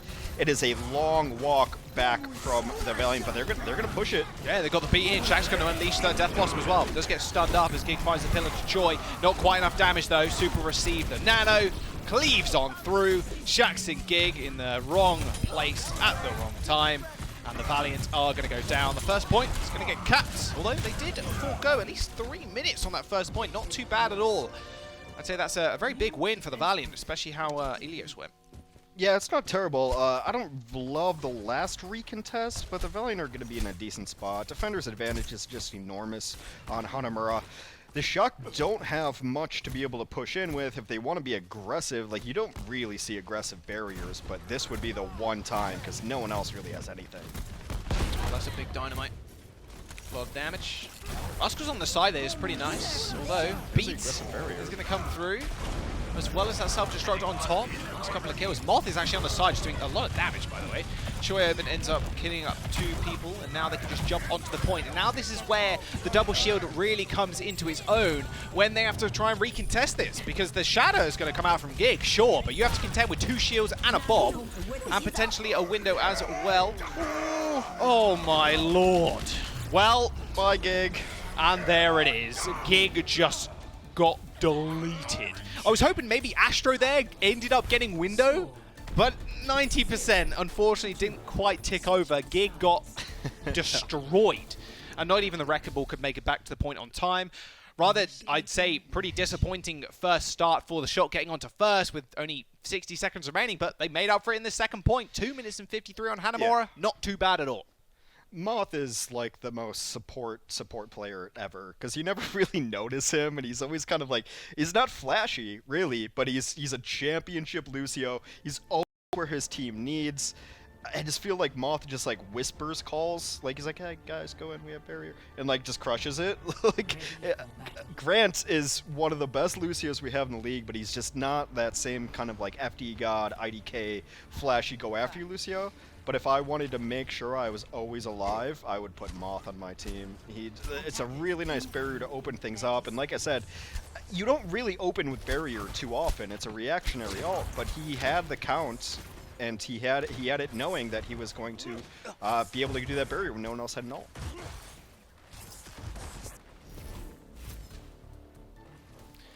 Yeah, Moth is definitely one of the people I'd pick up in that. And Hex, I gotta say one thing. Do you? I think you're legally obligated to. Well, yeah, technically legally obligated to. But after the Watch Point post-show tomorrow, we've got Mr. John Spector picking up a mic with a very, very special announcement. You guys do not want to miss that. That's tomorrow after the post-show. Yep. That will definitely be reminded to you a little bit later on as well. But I'm pretty excited for the announcement. I think a lot of people will as well.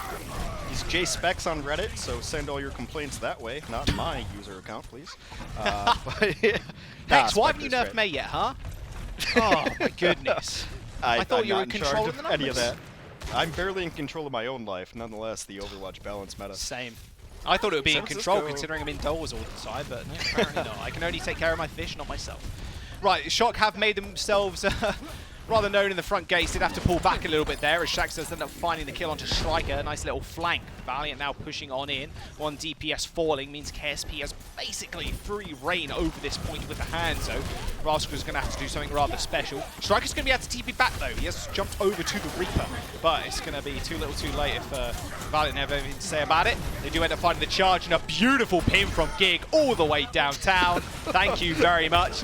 And now KSP just finishing on up. Very quick push for the Valiant. KSP, he's good. He's got the wall climb. Yeah, that should be the point gap. It's really smart from Valiant too, because San Francisco were trying to play that slow. It was a 5v6 and they had just lost like their main damage healer. So San Francisco does what they should do. They play the stairs, they try to back up a little bit, try to buy it time for their second DPS to come back in. But the Valiant's having none of it. They force the issue, they take the 6v5, and they end up crushing that one. Now they're in a great spot economically as well. Very, very good. Although, you say that, Shock Have the Blizzard. Shock are fine, but Valiant's in a good spot. But Blizzard is so good. Blizzard plus, they have Nano plus, they have Flux. Oh my goodness, where did Ging go? He's in the back line. He's almost entered their spawn. There's going to be Choi open with a Flux on the high ground. Immortality Field's going to save the rest of the team for the time being. Rascal ends up going down though. KSP with a quick headshot. That should just be it, really, for the Valiant. If they can stabilize, there's going to be a stabilization of an ultimate there from Shock. It's not even a word or a sentence. I don't know what I'm talking about. Shock end up using the beat is what I was trying to get at, and Valiant end up wiping. What a perfect entry kill though for KSP onto Rascal. It's just a pity it kind of all fell by the wayside at the end there. Yeah, and they really thought they had it too, because Rain uses his sound barrier, and it was a really nice barrier. A lot of people were very low during that fight. He commits it, but you have to be perfect on the offense. I don't know how many times I can say it. I guess I say it every time we go in Assault. You have to be perfect on the offense, otherwise you're just straight up gonna lose. I wonder if Shax just uses Blossom here, then switches. I'm not a huge fan of the Reaper. Oh, early spot. Very early Blizzard. Very aggressive too. Valiant were able to get out of that rather easily. There's the Shatter onto Rascal. Goodbye. One brief arrow from KSP will do it. Self-destruct from McGrady was launched up into the sky, making sure everybody tried to dodge cover. And Violet and Moth are dead. So now Valiant can get onto the point. Rascal picking over to Doom. Shax holding the spawn doors. And down, and now the Dragon Strike coming in. Almost a perfect chain of ultimates from Valiant. My goodness, that looked clean. Yeah, you have to be perfect to be able to win this point, and the Valiant are just that. Let's see what the time banks look like here. 241 versus 2, not too far apart. In fact, the Valiant leading that in the time bank. I don't know, am I wrong? Am I wrong in not liking the Reaper in this mix? Like, the best thing he did was Death Blossom the spawn door. I used the Reaper ult to really get out cooldowns, I guess, but it just so happened that Shax was kind of left versus the spawn door, right? Because the rest of Valiant did end up cleaning up the Shock. Yeah. I think the Reaper can work, especially in obviously the close quarters, but I do fear it running into the May because you can get walled off, but it worked out for them this far. I mean, they don't really yeah. want Shax's May. Maybe they just think his Reaper is just way more impactful in this situation. That's fair. That's what I'm trying to think of. It's not that I dislike Reaper as a hero or a pick, but I just think like May is that valuable. Yeah, absolutely. You kind of always want May. They made it work though at the end. Actually, a little Hanzo action too. So interesting stuff from the Valiant. They're going to have plenty of time on the clock on their defense. New uniforms for this 2020 season. No more green Valiant. All of Custa's gear is just worthless now. Oh, yeah, worthless. Absolutely worthless. Oh, there's going to be... Oh, can we swap up for Striker? Yeah, so they're going to match, actually, the Reaper May versus... Oh, I say that. Sorry. Of course, they don't have May on the other team. I'm just so used to it being there. KSP, of course, on the 3. Let's teleport to the side. And do the same thing as they did last time, Hex, go on the high ground. Yeah, they like this high ground a lot, and it's really nice for especially for your flex support. Like Ana can just chill up here. Sometimes if they have a BAP or BAP touch, isolated Choi. They did kill off Shax though, not too bad at all. Valiant losing their Shax and the KSP person. Well, that's pretty bad. Goodbye, Gig. As soon as they go down, that's really about it. You haven't really got much damage to follow up with. McGrovey has to go just crazy, which he's definitely not going to be able to on the D.Va against this comp. KSP and Shax, unfortunately, end up going down first. You saw them, of course, push off Choi from the high ground, then kind of corral on him, but Shax dying, KSP dying. It's not good. Not a good look at all. Now Shock with 1 minute and 28 seconds left in their time bank, going to push towards second point. Yeah, a bit of a bait there from Chohyop and Sigma. He just goes alone, and then he ends up dueling out 1v1, and then the rest of his team is taking a better angle. He's nice ready to go here. The rock! Oh no, KSP! He got stunned out that rock, and then the Nano Reinhardt straight on top of him. But what is this? Gig in the backline finds the pin. This is really good for Valiant, to be fair, as they do have spawn advantage. Although I say that there's still a lot of people alive for the Shock. Violet is actually going to go switch over to the Mercy to get back to the point a lot quicker, as they do find 2-3 ticks now. That looks actually so good for Valiant there. KSP, unfortunately, gets fire striked. Yeah, Gig is the Reinhardt in everyone's games. That he just wins you games on the charge, but then sometimes just Yeah, maybe don't do that. Yes, you got a kill, but now we don't have a shield and everybody else has died. Gig has been playing ultra aggressive on the Reinhardt right now, and sometimes it's working, sometimes it's not. Super says he's carrying. I think Super should just settle down. Yeah, Moth's got the right attitude. Just ignore him. Just ignore him. No. Moth should get a gold medal in patience for having to deal with Super for all these years. Oh, 100%. Give him a gold medal and a trophy, please. My goodness. Let's have a look at the little replay, though, of how that all went down. Super said he was carrying. Oh, what a chart. Oh, my God. Good Lord. Shax didn't stand a chance. No. But mostly that's the May. Yeah. Like, don't get ahead of yourself, Super, okay? It was mostly Rascal. I think May is almost a must pick in most compositions. She's just too good. Even with the experimental card that came out, even if they hit her with those nerfs, I think she's still a must play. Multi-freeze, Blizzard, and Wall are still a big... Pretty good, yeah. Pretty good stuff. Big ability. I mean, yeah. We'll see. Valiant's still going to run the Reaper, though. And I like running the May here, though, too, because, like, if you get walled in, you can wall yourself in, right? You can make yourself a pathway if you have your own offensive May. Oh, the KSP, though. Got to still be scared. Like we mentioned before, 30% of Valiant's final blows come from KSP. Still a force to be reckoned with. Shocker navigating themselves, you know, see this little mini room here, just giving Valiant a whole bunch of space, which is going to be good for KSP and Shax for that matter. Shax is actually TPing, I'm assuming to TPing to the back line to help the supports. Although he gets taken down by Striker. Traded out though by McGravy. Good for the offense though, as the defenders have a long way to go. McGravy ends up falling. Now the double shield really comes into its element, and with the mate as well onto the point. Gig with the attempted charge. Rocked up though by Choi, taken out by Super. 1 minute and 40 seconds. KSP with a beautiful frag actually onto Violet and Rascal. What? On almost a lost fight. This is going to be really good for the Valiant now as they can come back rather fast next. Yeah, they're getting into it, and now everybody is stuck in a corner, and that's where Reaper wants to be with these big tanks in the corner. He's going to go in and clean up Super. Someone needs to be on point though, Hex. They're not actually, they're finding kills, but they still need to get point percentage. There you go, finally they're actually on there getting the capture. I felt like at least one person needs to be on there, because then you could stall out Choyobin, who's really far up. But Choyobin and Rascal are going to be able to get back to the point, I think. Oh no, Rascal's going to go down. Quick spawn though, as the assault changes also many months ago have come into effect. It should be good. Dragon Strike and a revealing arrow says they're all topside. Dragon Strike, they should be able to navigate it, yeah, no worries. That gets them in. Like, that's the ult you use to get in, and now you can actually fight legitimately in Hanamura. Yep, Astro's going to use that window as well. Not entirely sure what that actually was. It does end up going down. Rascal doing a fair bit of damage from the back line. Super now getting nanoed in the front. So it's all your support Super. That's who's doing it, really. You wouldn't have got that kill without the nano. That's what I say to my tell my ranked mates, that's for sure. 50 seconds remaining, though, for the Valiant now to try and cap this last point. Shock with a lot of ults in their bank.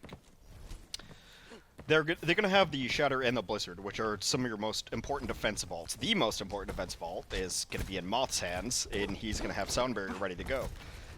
Offensively, maybe a self-destruct just opens it up just to get you in. Like I said, this is a map that you have to use ultimates just to get in and be able to fight. And then the Valiant are going to have a couple of their other ultimates too. But I would like to see them play this patiently. There's 20 seconds, which is like 15 seconds of you just building ultimate. You don't have to go right now. Striker TPs, Super finds one kill. Wall's going to isolate them. This should be really the fight over and done with. Yeah, KSP is down. Shax just trying his hardest to try and get something done. That Shatter on the side. Super going for the longest pit of his life. And the victory crouches as well. The Valiants are going to get stopped on the second point. As Super flexing just a little bit. Super making his dad proud. Matthew DeLisi. Rubbing it in, the Philadelphia Eagles fan coming out from Super right there. A little bit salty, throws down the tactical crouch, but San Francisco Shock are able to pull it off. it's good to see Super on the Rhine. It's just it's a good hero for him. He's always been good on the Reinhardt. It's not Ryan Zarya, but you can put in Choi Hyobin there on the Sigma. I mean, Choi Hyobin was the finals MVP last year, let's not forget, so he's got a good off-tank to work with. San Francisco flexing. Yeah, it's definitely a little composition that I thought we'd see a whole lot more of. The Mei with the Kree, with the double shield. Shock looking good. Valiant need to find a way to come back into this series. We're going to jump to a quick break, guys. Do not go anywhere. Map number 3, potentially the final one, coming up soon. The Overwatch League is brought to you by ZipChair Gaming, the official chair supplier of the Overwatch League.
This is it, the official Overwatch League apparel.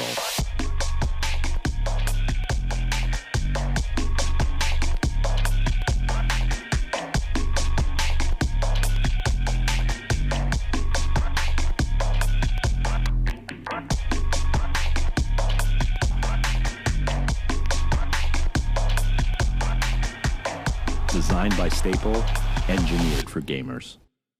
At T-Mobile, when you Quibi with us, you get Quibi on us. This is entertainment made just for your phone. Breakout shows from the biggest stars. Now, when you Quibi with us, you get Quibi on us. Only at T-Mobile.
Welcome to the game break presented by Cheez-It Groose. I am Zoe. Joining me are Custa and Reinforce, and the Shock are currently up 2-0. Now, weird thing with that one, given that we saw so much Ashe in that very first game of the day, I somehow expected the Valiant, who was the one team who actually kind of spearheaded Ashe to be implemented, to play her. But it looked like, come what may, they did not want to actually go into a mirror situation against the Shock. So confused. Why do you think that is? I'm so confused. Like, I have a lot of questions just across the board. Go ahead. Okay, We have 3 let minutes. me pose all the questions. Okay, so we have KSF not playing in the lineup. Okay, they haven't played a lick of Mei, even though Mei is like really, really good. They also proved that Ashe is really good and it can work, and then they don't play any Ashe, and I don't really get it and have any rhyme or reason why. So, Johnny, do you have an answer for me? No, I don't. Oh, maybe they want a surprise Shock. It's like, we spoke about this. Maybe they just aren't, like, maybe they're just getting beaten in the mirror and they're like, oh, we need to change things up. But it's sort of like, yeah, you could counter a meta comp. Like theoretically, when there was like the GOATs meta, you could play dive and try to counter a GOATs team, but you're not really countering May compositions by playing McCree Reaper. It's sort of like halfway there. The thing about this, for some odd reason, Shock then switched off and went Reaper. Yeah, well, it's so I mean they didn't counter it, but for reasons unknowns to mankind, Shock did just stop playing. Well, I think that might have been because what was happening is you saw McGravy and Shax made it their life goal to shut down Striker on the Ashe. As the Ashe, he was trying to get a lot of off angles, trying to get some good dynamites and stuff like that, but he kept getting picked off a lot in Hanamura, and that's why I think you saw Valiant have a bit of success here and there. But then he just went to the May and the Reaper, and then because Valiant's not playing May on Hanamura, they just struggled. Yeah, I will say this. There is a scenario here where Valiant, by an unearthly kind of situation, just wins the next 2 maps, and then Gunba goes on Twitter and just like, yeah, everyone try to copy our comp. So, that's I want to give them the benefit of the doubt until the match is over, but it's not making a lot of sense to me, and maybe Gunba's gonna go out there on Twitter and fire away and give us some perspective on things, because he is a really good coach and he has some great insight. Yeah, so exactly. I hope to see what he has to say about it, but it's not making tons of sense. Until then, we just speculate wildly, which is kind of a hobby. That's what of we mine get paid anyway, for. So I'm super on board with we have this. very good educated guys, guesses. it is now time for Crunch Time, presented by Cheesy Grooves, and the big question in this one has to be posed: to charge or not to charge, and who better to answer that question than Reinforce himself? Please explain to us why this potential crunchy play turned into a very soggy moment. Yeah, I mean the sort of phrase of the day has been giveth and taketh, and this time it's Gig. You know, we love Gig for his aggression sometimes, but here just goes a bit south, because Valiant, they get a great opportunity to take the high ground on point B, Hanamura, a great place to start. You have a great amplification matrix that sort of gives you that advantage, and then Gig, he just goes, and he just charges off the high ground, tries to look for some picks, and I'm like, oh, okay, I get it, yeah, you've taken the high ground, you need to take the point and sort of start contesting to force the Shock to react and actually do something. But this fight just didn't play out the scenario I think the Valiant would have hoped, and it comes back to Gig's aggression. Try to tone it down just a little bit. Like, we love you, buddy, but just a little bit. If anyone was ever wondering what Johnny's career was like way back before the Overwatch League, when Johnny was a professional player, that was a prime example. Watching Gig play is very similar. You know, he's pinning into the back line. That's why he was called Lotto Force by the Korean players. Except I was a champion. I was a champion, Costa. If it works you can't out, argue. if you get that pin, you're a hero. You can't argue with it, Costa. Look on Wikipedia. It says first prize pool. There it is. I'll let you guys fight this out, and in the meantime, we're actually gonna watch the second half of that day, and we will be back with our post show right after. The Overwatch League is brought to you by Cheez-It Grooves. Deep flavor, deep crunch. It's a mind crunch.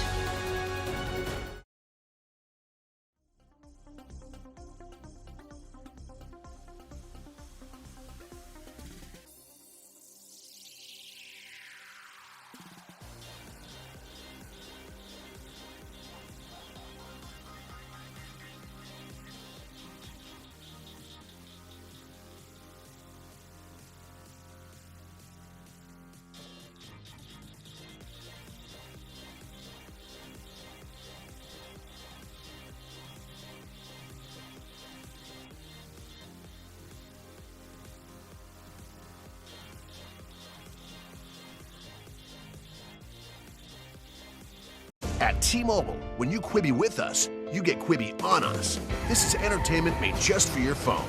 Breakout shows from the biggest stars. Now, when you Quibi with us, you get Quibi on us. Only at T-Mobile.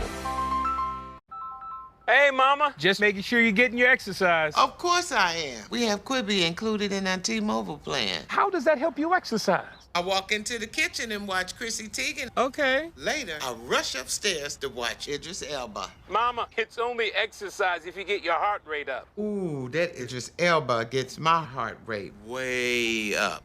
Watch quick bite shows from today's biggest stars. Now, when you Quibi with us, you get Quibi on us. Only at T-Mobile. Right now it's free, right? And all of a sudden, huge explosion, and it's like, BAM! And there's some cold chaos, and it's shitting. And it's going, and I'm like, Download now.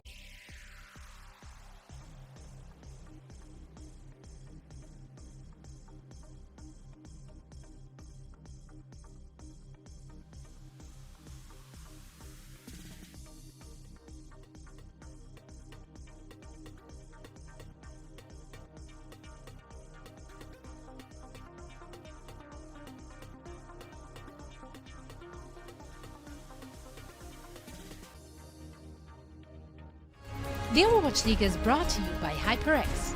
Unleash your style, unleash your fury with HyperX Fury Memory.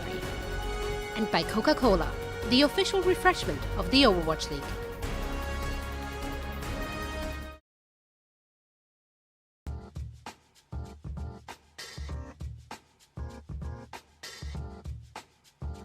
I have 3 tattoos over here. 1, 2, and 3 here. The first one is 노력하는 자에게 주어질 것이다 라는 타투의 이제 라틴어의 의미고요. 두 번째 여기는 이제 지도와 나침반인데 이제 이것의 의미는 제가 가고자 하는 길에 이제 의심을 두지 말라라는 의미로 이제 타투를 하게 되었고, 마지막으로 이 세 번째 장미꽃인데요. 이제 이 꽃은 얼마나 힘들게 핀지 아직 아무도 모르기 때문에 그 꽃을 저도 한번 맺어보자라는 의미로 타투를 하게 되었습니다.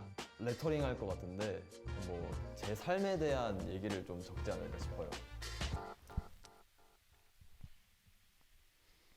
Welcome back, everybody, and now I just really want to see Arns play. I also really want to get some more tattoos.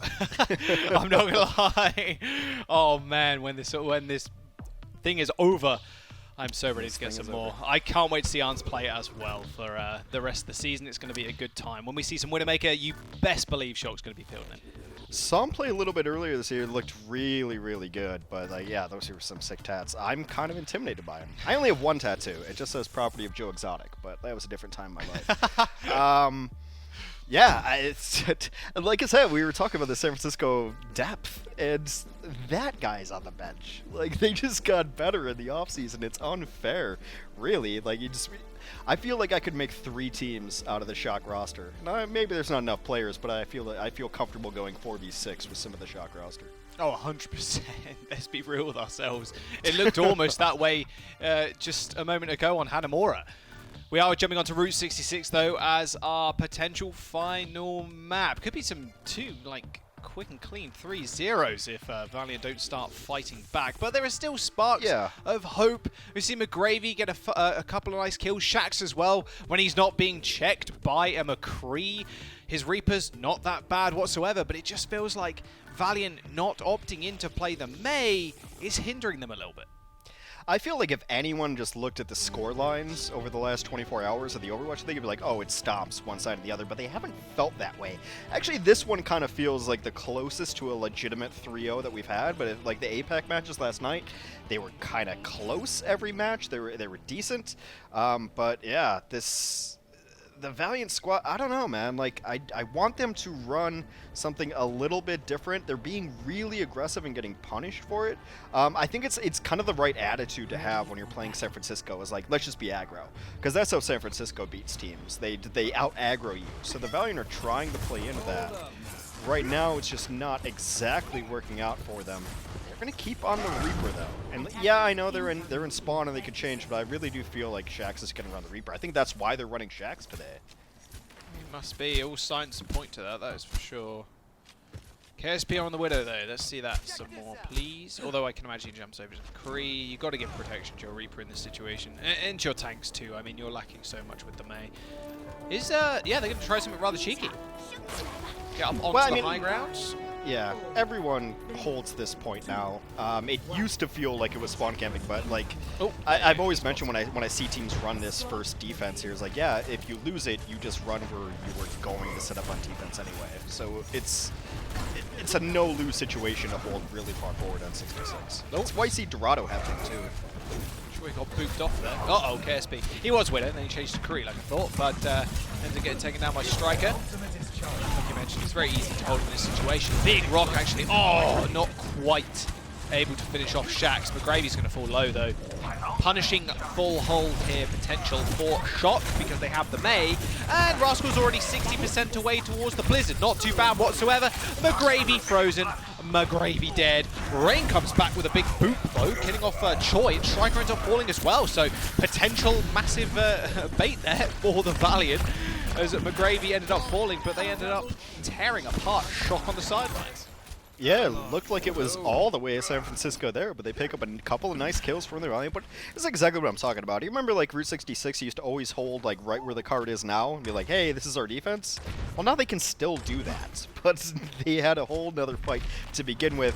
They're going to be able to come in with a Blizzard and a Nano as well, but they have to give up position up top. Super. That's a shatter. That's a stun, though, from Striker. That stopped the aggression, but McGravy's going to be able to take over. Defensive Blizzard from Rascal. Payload is moving, however, and KSP has a very nice sightline. Hasn't really got too much to worry about, as well as Lastro and Rain are at his back with the heals.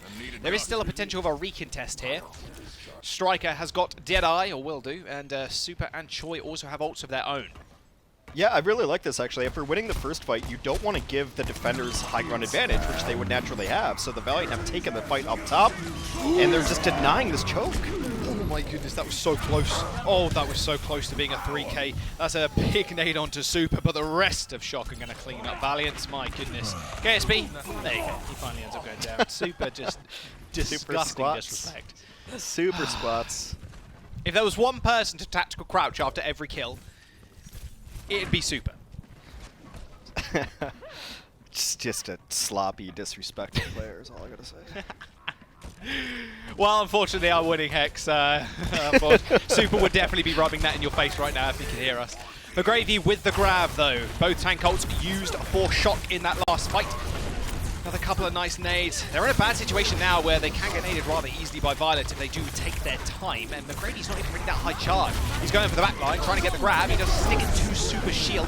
Beat's going to come out for both teams. Now Shaq in the back line, spinning to win. Ends up getting stunned. Not too much damage, and actually a majority of that damage is basically donated to Choi over Shield. But KSP and McGravy go to town on the front line. There will be a nano onto Troy to try and subvert a lot of this damage from the Valiant, and Striker ends up going to the back, ending up taking a Lastro and KSP, but no! The Z9 for Shock. Valiant end up capping the point. Choi stepped off for a brief moment. Striker looked like he was going to carry the last bit of that fight. Yeah, it was super close because Choi Hyobin was alive, he was getting a lot of damage done, and also Striker was able to find the opposing Ana in the pack room, able to get that kill, but pack room is not the cart. They give up the percentage, they give up the point. 3 minutes now for the Valiant to continue to push here. KSP is going to have Deadeye, the Shock in a better ultimate situation. They have high ground though, which I'm rather scared of, and Rascal has that Blizzard. They can basically let Valiant play into their hands, especially rotating like this. I like the way Valiant are doing this, of course, setting up KSP for success. Shaq's teleporting to the back line, using the Wraith. Choi ends up actually going down. Of all people to die to that Deadeye, it is going to be Choi. And now Shock are on the back foot, even more so now as Rascal has been caught out, a little bit unaware. Striker also falling. Rather quick clean up here with a nade on the back. Shock, though, what do they expend there? Not all too much, so they can come back into this fight. But Valiant not doing the same. Basically, they only expended the Deadeye. No, when the Shock die, they don't die extremely stupidly. Like, yeah, they died and it was over, but they're not hitting Q, they're not throwing in ultimates good after bad. They do have a decent sense of discipline for this San Francisco squad. Now they're going to be able to come out.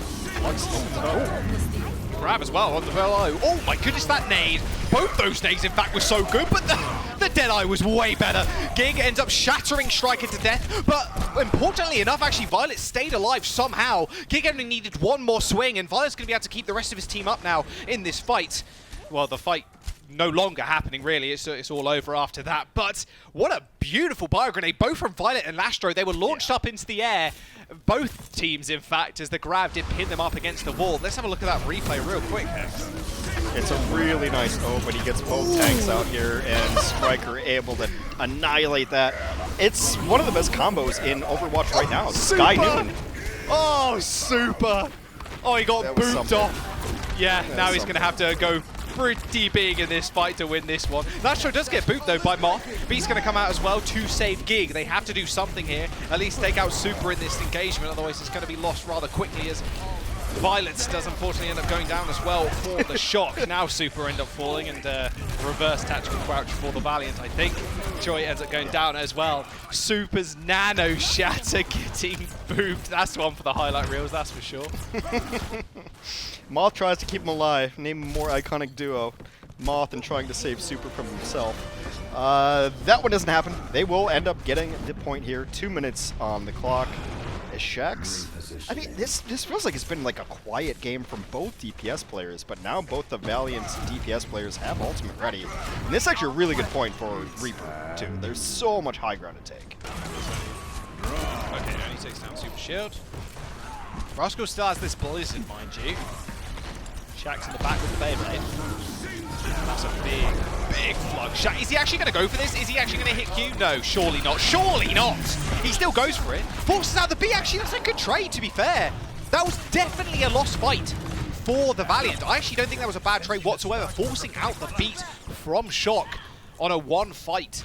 They are going to be able to hold close once again with this Blizzard still. It's not terror bad, but I mean, yeah. I mean, look, beat is much more valuable than awesome, right? So like, you take that trade 9 times out of 10, but the San Francisco Shock still in a very decent spot. They're gonna have Blizzard and tank ultimates up. Now less than a minute. There's the Blizzard. Super's been slammed. Shax and KSP are dead. Gig was on the flank of his life. I think he was on. I think he thought he was on Tracer for a moment. He did get spotted out rather quickly. Did have a healer at his back though, but that Blizzard sealed the deal. Valiant now, Hex have only 40 seconds remaining. That Blizzard being used and made sure Shock have a couple of ults coming up for this next fight. Choi Hyobin Sigma is just nuts. It's absolutely nuts the way he gets value out of it. Like, him and Marvel are the 1 and 2 Sigmas in the world right now, in my opinion. It's not even close. Like, these guys are always trading 2v1. They're getting so much done. It's such a unique hero, and Choi Hyobin has showed that he understands it. My goodness, he's always in the oh my god! What was that?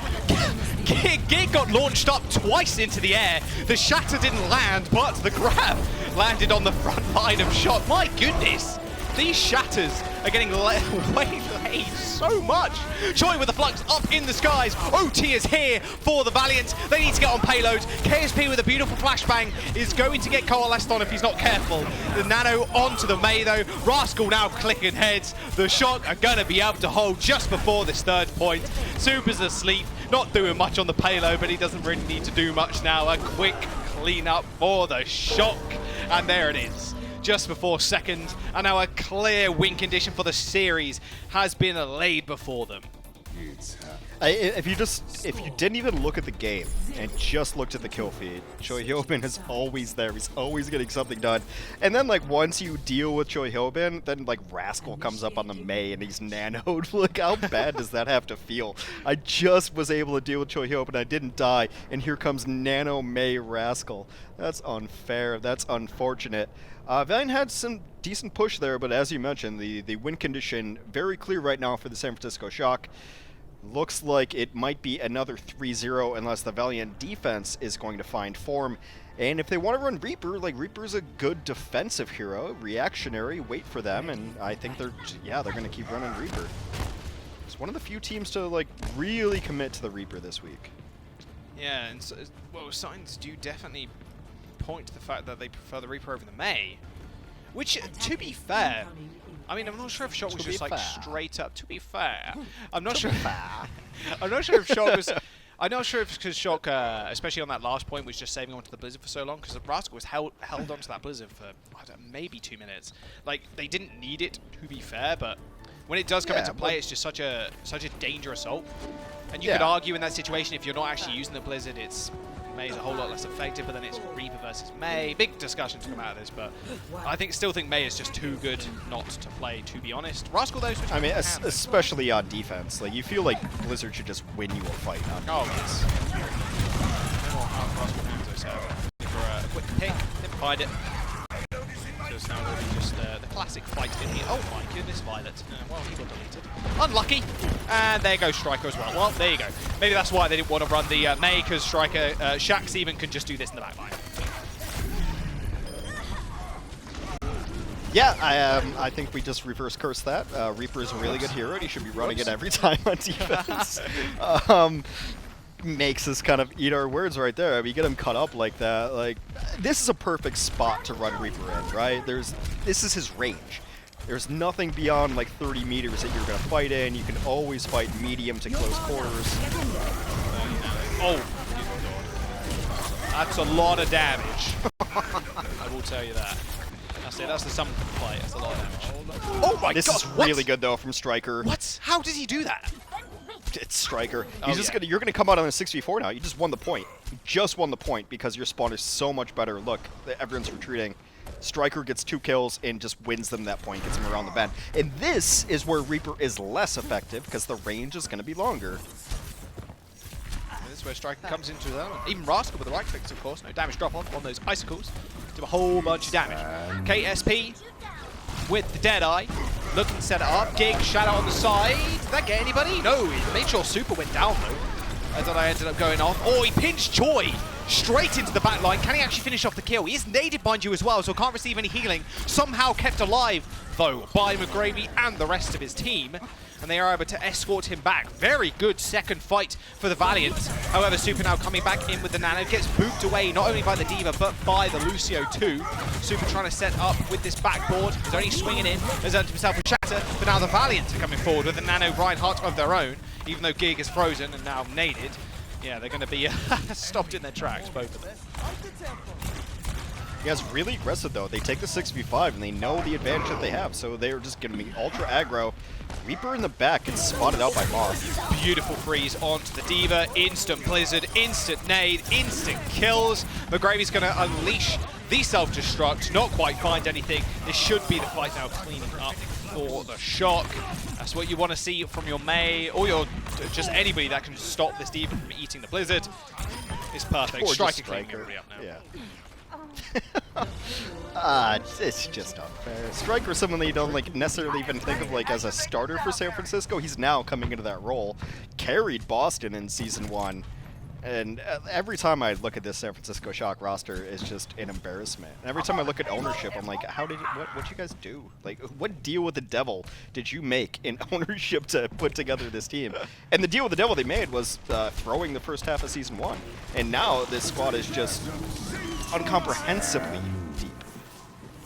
High noon? Anybody? No. Dust. Anybody know High Noon? There we go. Moth is going to get slapped to the back. Oh dear, Shaq's teleporting to the back line. Oh. And Nano. Oh no, he got slapped. Oh, that's so sad. He didn't get woken up. Now he's not going to be able to do any damage. Sad to say. Super falling though is pretty bad news. Lastro was on 1 HP. Managed to get the health back. Shock's offense going a little bit haywire now as there's going to be Rascal getting nanoed once again. You know what? Nano Rascal every single fight. He's going to get, oh my god, he's going to get the beat too. Oh, he separated everybody. What? Oh, and Valiant's defense is falling to pieces. Oh, the Blizzard was good, but the Nano May was what made it work. Shaq's trying to wait for the block to disappear, but his life just ends as Choi manages to kill him off with the help of Violet. And there you have it, Valiant. They need to come out now. They've got ults to work with Hex, but there's only a couple of meters before San Francisco Shock end up getting the second point. It's a nice wall to get them up here. That's a throw if you're not the San Francisco Shock. You're screaming and comp, stop using Blizzard, stop using ults, and they get value out of it. They were down in that fight. Let's see what this Death Blossom can get done though. Yeah, speaking of value, he needs mad value right now. There's the, Lastro going down is so bad. The solo flux. Striker falls though, but Choi doing so much work in the back line. Plus he's actually contesting payload too. Luckily though, Valiant have Shax on their lineup and he's been able to turn the back line to mincemeat. Gig has fallen and McGravy's mech is getting destroyed as well. Shax is going to have to come up with something big. The Rock narrowly avoiding his head somehow. Choi staying alive for the time being, but the beat to secure the fight might just do it. Nano on to Choi. Right now, Lastro just trying to do his best to keep Shax alive, so nanoing him in the process. McGravy dead. This isn't over at all, like you said. Striker's going to come back. Super as well, picking up kills for themselves. And now Choi nearing his second flux of the fight. A charge into a counter charge from Super. Lands himself in the back. He gets slept, he gets stunned and naded. It's all over though, as Choi in the back causing absolute chaos. How does he not die? How did the Valiant not secure the kill? Shock now are a few meters away from 3-0ing this map. It was Choi Hoban and Violet, and the Valiant went hard on Violet, and Violet just kept backing up, healing Choi Hoban throughout the entirety of that fight, and they never got Violet. And then everyone's looking at Violet, Super comes in, gets a shatter from the flank, but I mean, there's not enough superlatives to talk about how good Choi Hoban is. It's just not. There's the Flux in the back once again. Deadeye not doing all too much, but they're creating a whole bunch of space. Valiant have actually gone to the high ground. They wanted to try and secure something for KSP, but have lost out in the low ground fight in the process. Lastro and Gig are going to fall. Shax as well. This might just be it. This self-destruct has to be big. It's in the back. It doesn't find much, but damage on Super Shield. Striker takes out Rain, finishes off the game. There it is. Shock with the clean 3-0. The California Cup tying up 5 apiece after this series as well. Do you remember early in the year when people said that the Shock were overrated and that they were going to lose, and there was a bunch of copy pastas about it even, that the Shock are just overrated, overmarked? I disagree. I think that the San Francisco Shock are the returning champions for a reason. You just saw the depth there, and really just pick a name out of the hat of which one of them is going to be your MVP that day. These are all all-stars, all pros, role stars, if you will. They've got plenty of players on both sides. And then, like, I guess Rascal can just play everything forever. Choi Hoban is this amazing MVP caliber flex tank. And you just go down the list, and you don't understand how this team ever even lost 2 matches. Shock looking like their old selves, it feels like, honestly. Valiant, oh, it looks so good for them. You just can't count out Choi. No. Every single time. How he survived. That's that actually how I was. Push. Yeah. That's how I was calling fights. It's only over if Choi's dead. If Choi's alive, they can still fight. They're still in it, and they did. Like, Choi and Violet kind of like 2v4'd that, brought that team back. And like, that's a terrible spot to lose, too. Like, getting held at second checkpoint is just bummer at every single map. So to be able to break through that and get the new respawns is really nice. And that was such a great fight. I'm going to watch, like, the replay of that, like, right now. Well, I want to know who So player good. of the match is. It's presented by Xfinity. It is going to be a Moth coming up big for the San Francisco Shock. Always in the back line, always helping out his other support, and just a staple for the team. He is one of the best support players we have in North America.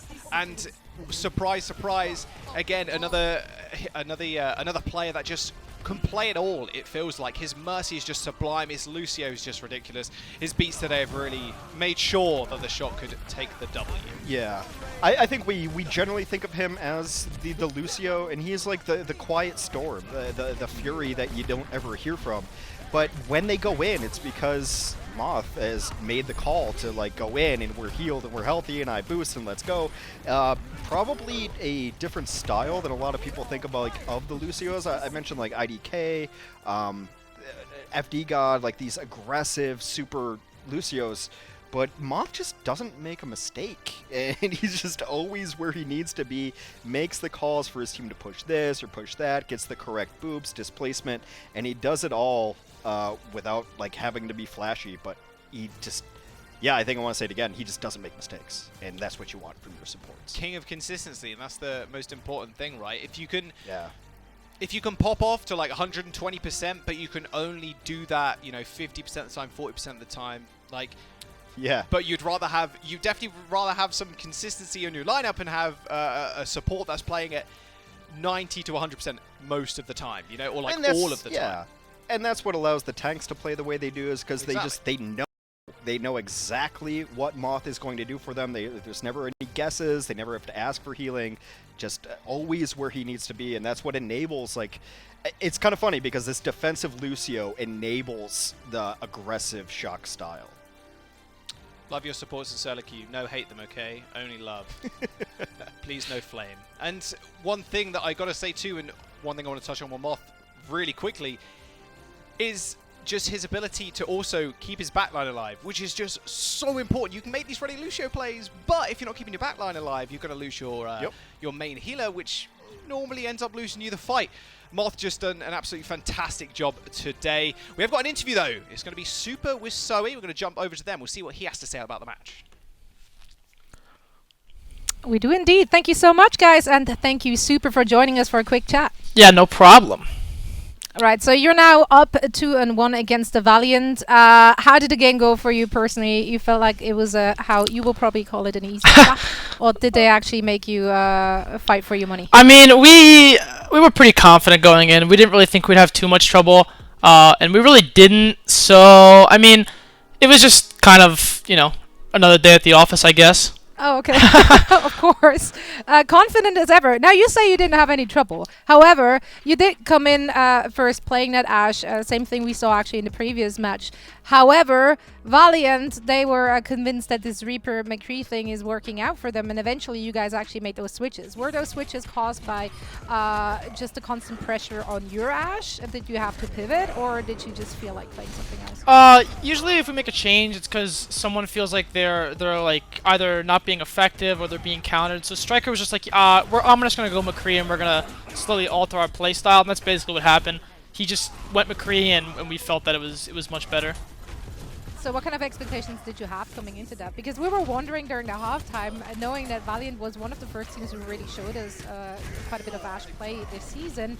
So we expected them to rock up with an Ashe, but then they didn't. Did you have the same expectations?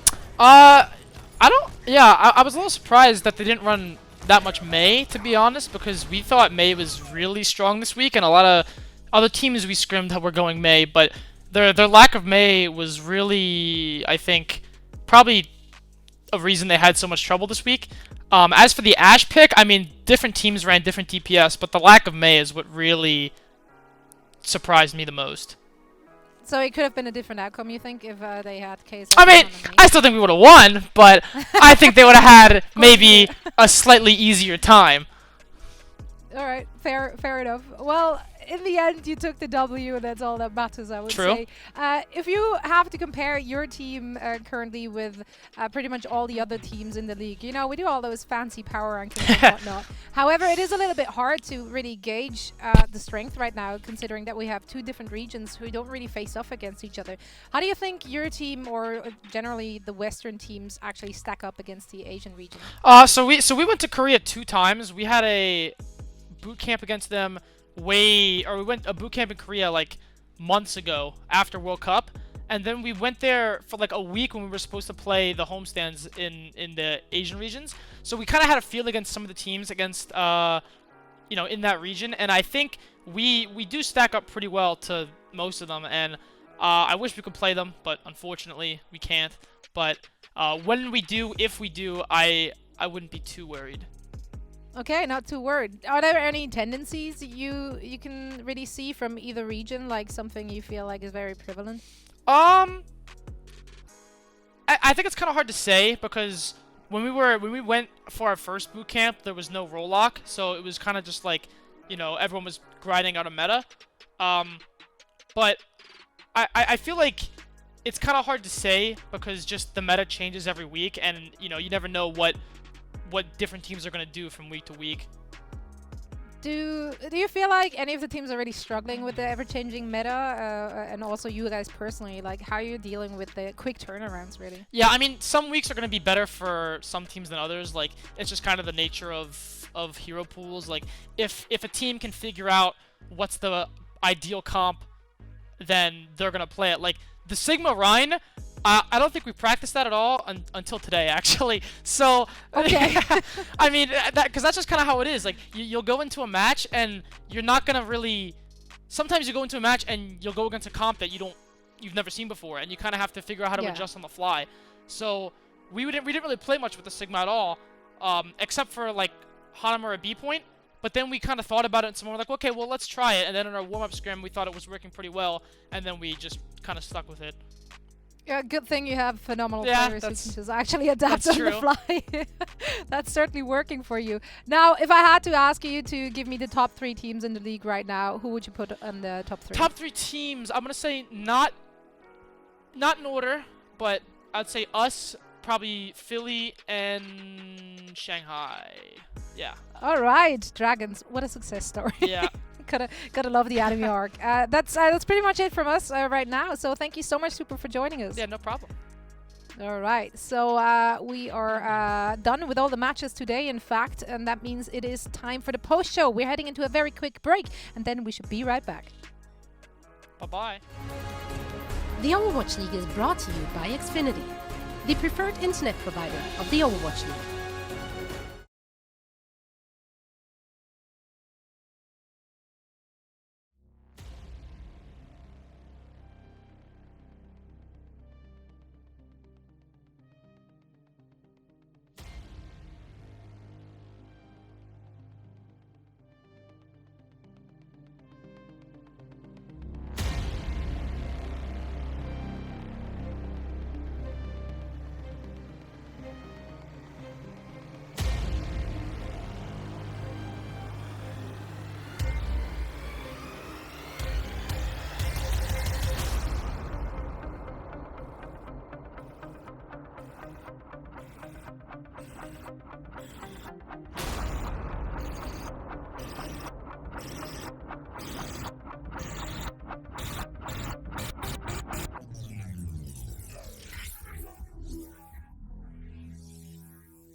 Welcome to the Watchpoint Post Show. My name is Zoe, and I am joined by Costa and Reinforce, and I almost sang that. You were there in the first half. I I know, wondering right?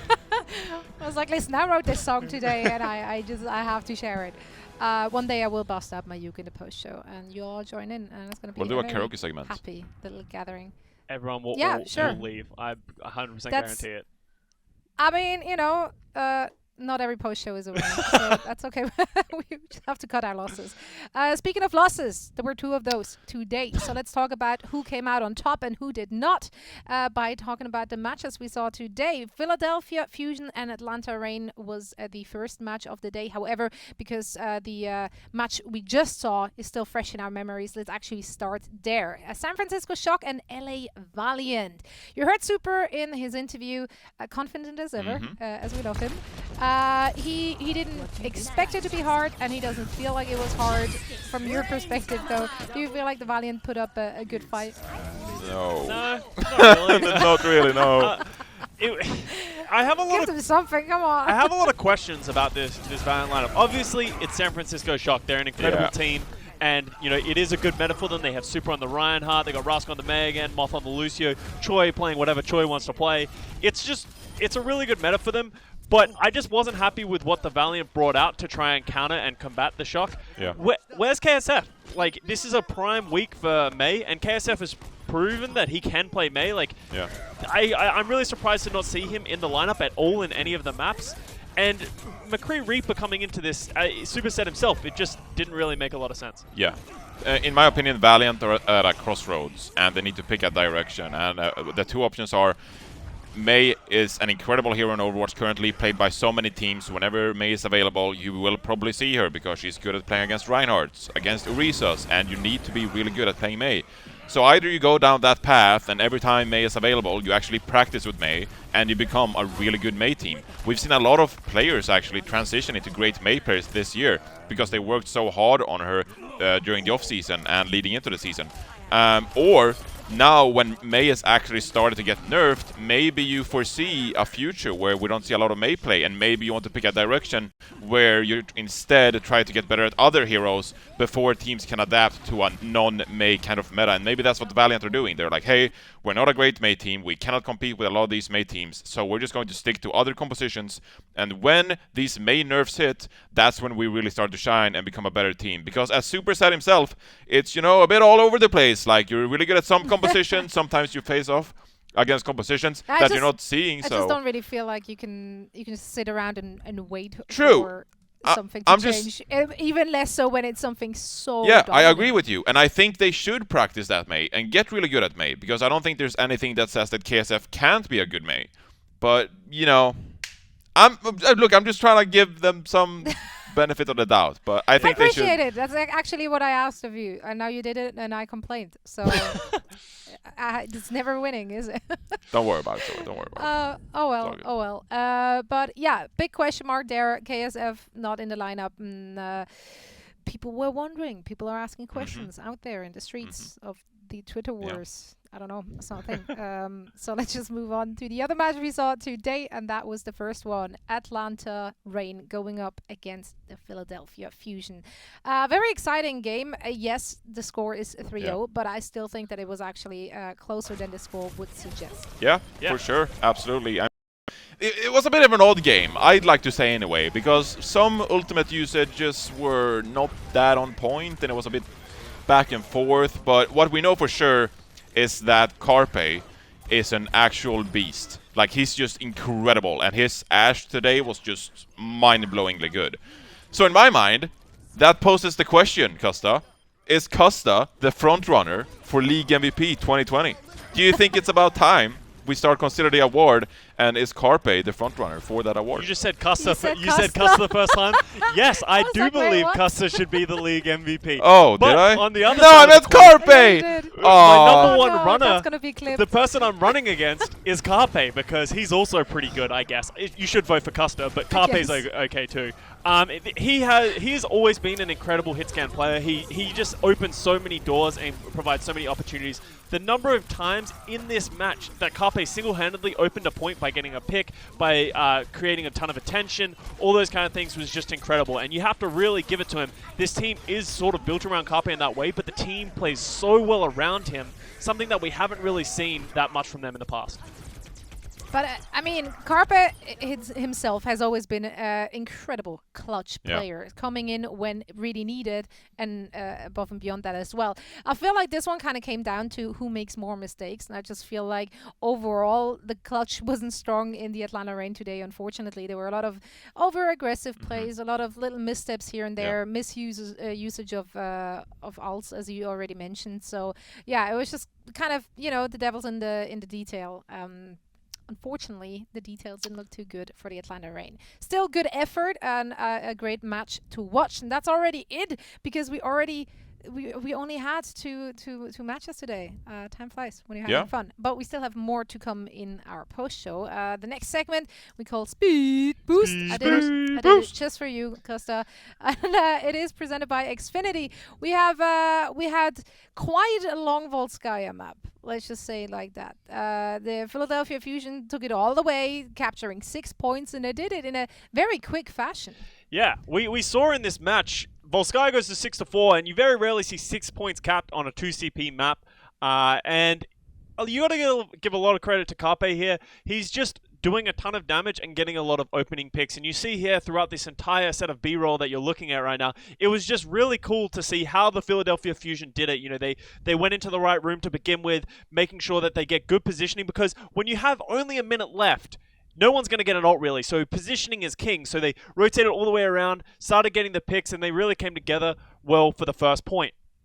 But then you go to the second point when you have the ultimate fight. Everyone has it. The most important thing that you can get is a pick. And we saw it here. Carpe just absolutely opens up on Baby Bay. Just gets a ridiculous one-tap.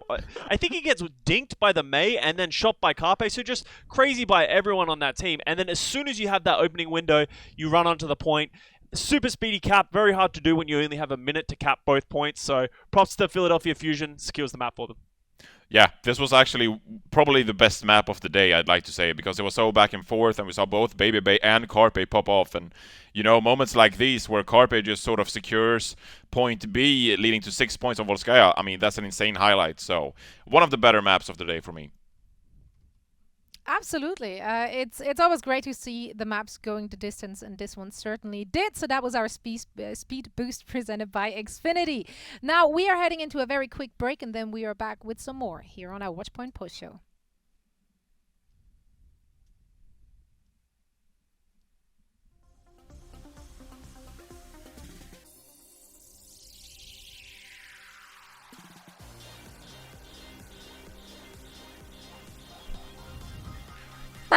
That was supposed to be a break, right? Because there's no break written in the document.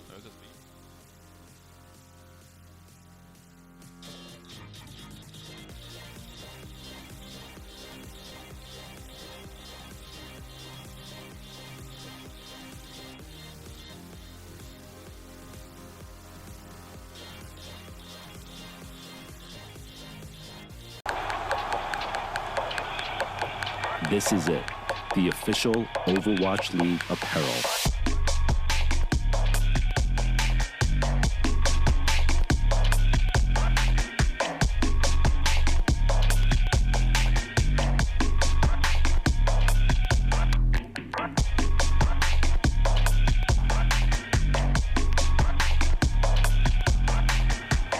Designed by Staple, engineered for gamers. At T-Mobile, when you Quibi with us, you get Quibi on us. This is entertainment made just for your phone. Breakout shows from the biggest stars. Now, when you Quibi with us, you get Quibi on us. Only at T-Mobile.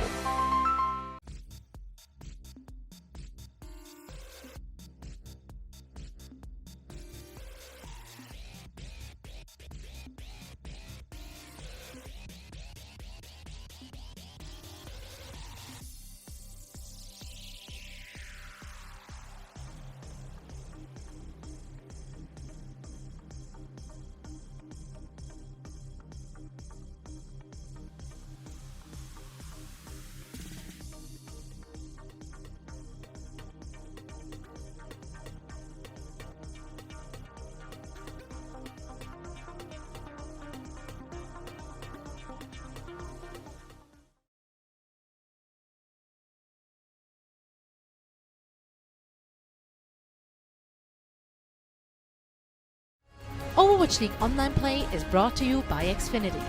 Experience gamer-grade internet with Xfinity X5.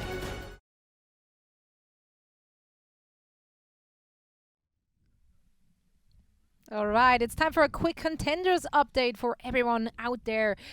Two teams are actually coming out of the open division, and they are now competing in Contenders Korea as well as Contenders Australia. Team Top Honor and Kraken, respectively. And also, of course, we want to update you on the winners of Week 2 in Contenders Korea, which will be O2 Blast.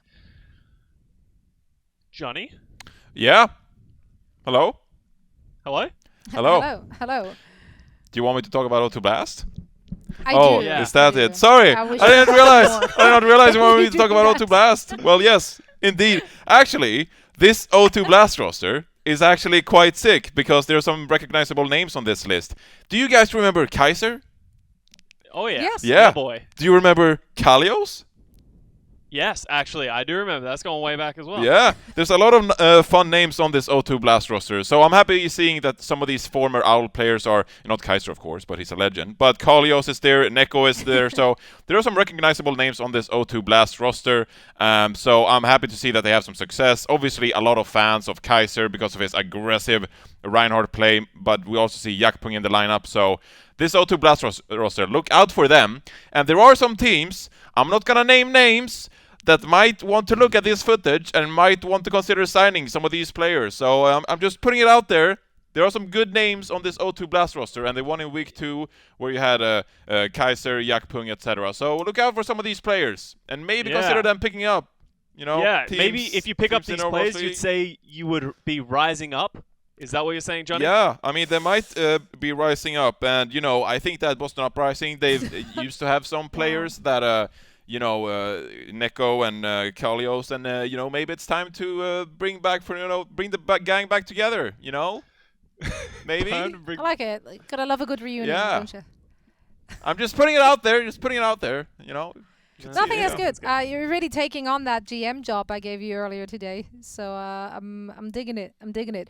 But guys, the action is not over. We have more to come in some hours from now. I can't do the math, however, it will happen. We have more matches coming your way. We're starting in our Asian region. The first match would be the Hangzhou Spark going up against the Chengdu Hunters. After that, we're gonna have the Shanghai Dragons going up against the Seoul Dynasty, and last but certainly not least, it will be the Guangzhou Charge and the New York Excelsior facing off against each other. Which one are you guys most excited for, and why is it Shanghai Dragons? Exactly. That's it, Shanghai Dragons versus Seoul. Yeah, that's going to be so much fun to watch. Actually incredible. Okay, we never do predictions for these matches, so let's just quickly do it here. Who's coming out? I predicted Seoul on Plat Chat, so I gotta stick with that. I think Fitz and Profit is an insane DPS duo, and when you have Marvel on the off tank next to Gesture, I think this Seoul team is stacked, and so I have to go with the Dynasty. I'm actually going to go with Shanghai on this one. I think Super's given me the confidence. He said that they're the top 3 team, so I'm just going to piggyback off of Super so I can blame him if I fail. But also, Fleto really impressed me yesterday on his ability to play whatever, and I think they just looked really good. So it's going to be a close match for sure, and it's going to be exciting. Make sure you tune in. But yeah, I'm going for Shanghai. Yeah, everything he said. And I also think that Shanghai Dragons is most likely going to come out on top. Nice. But there's only one way to find out, and that is have the match being played. That will happen at 3 a.m. our time. PT. That's PT. Exactly. The first match of the day, Hangzhou Spark and the Chengdu Hunters will start at 1 a.m. PT. So get ready to stay up late. It is the weekend after all. Not that it matters right now because we're all in quarantine and every day is the same. However, we will be back with more action tomorrow as well. Of course, with our watch point pre-show.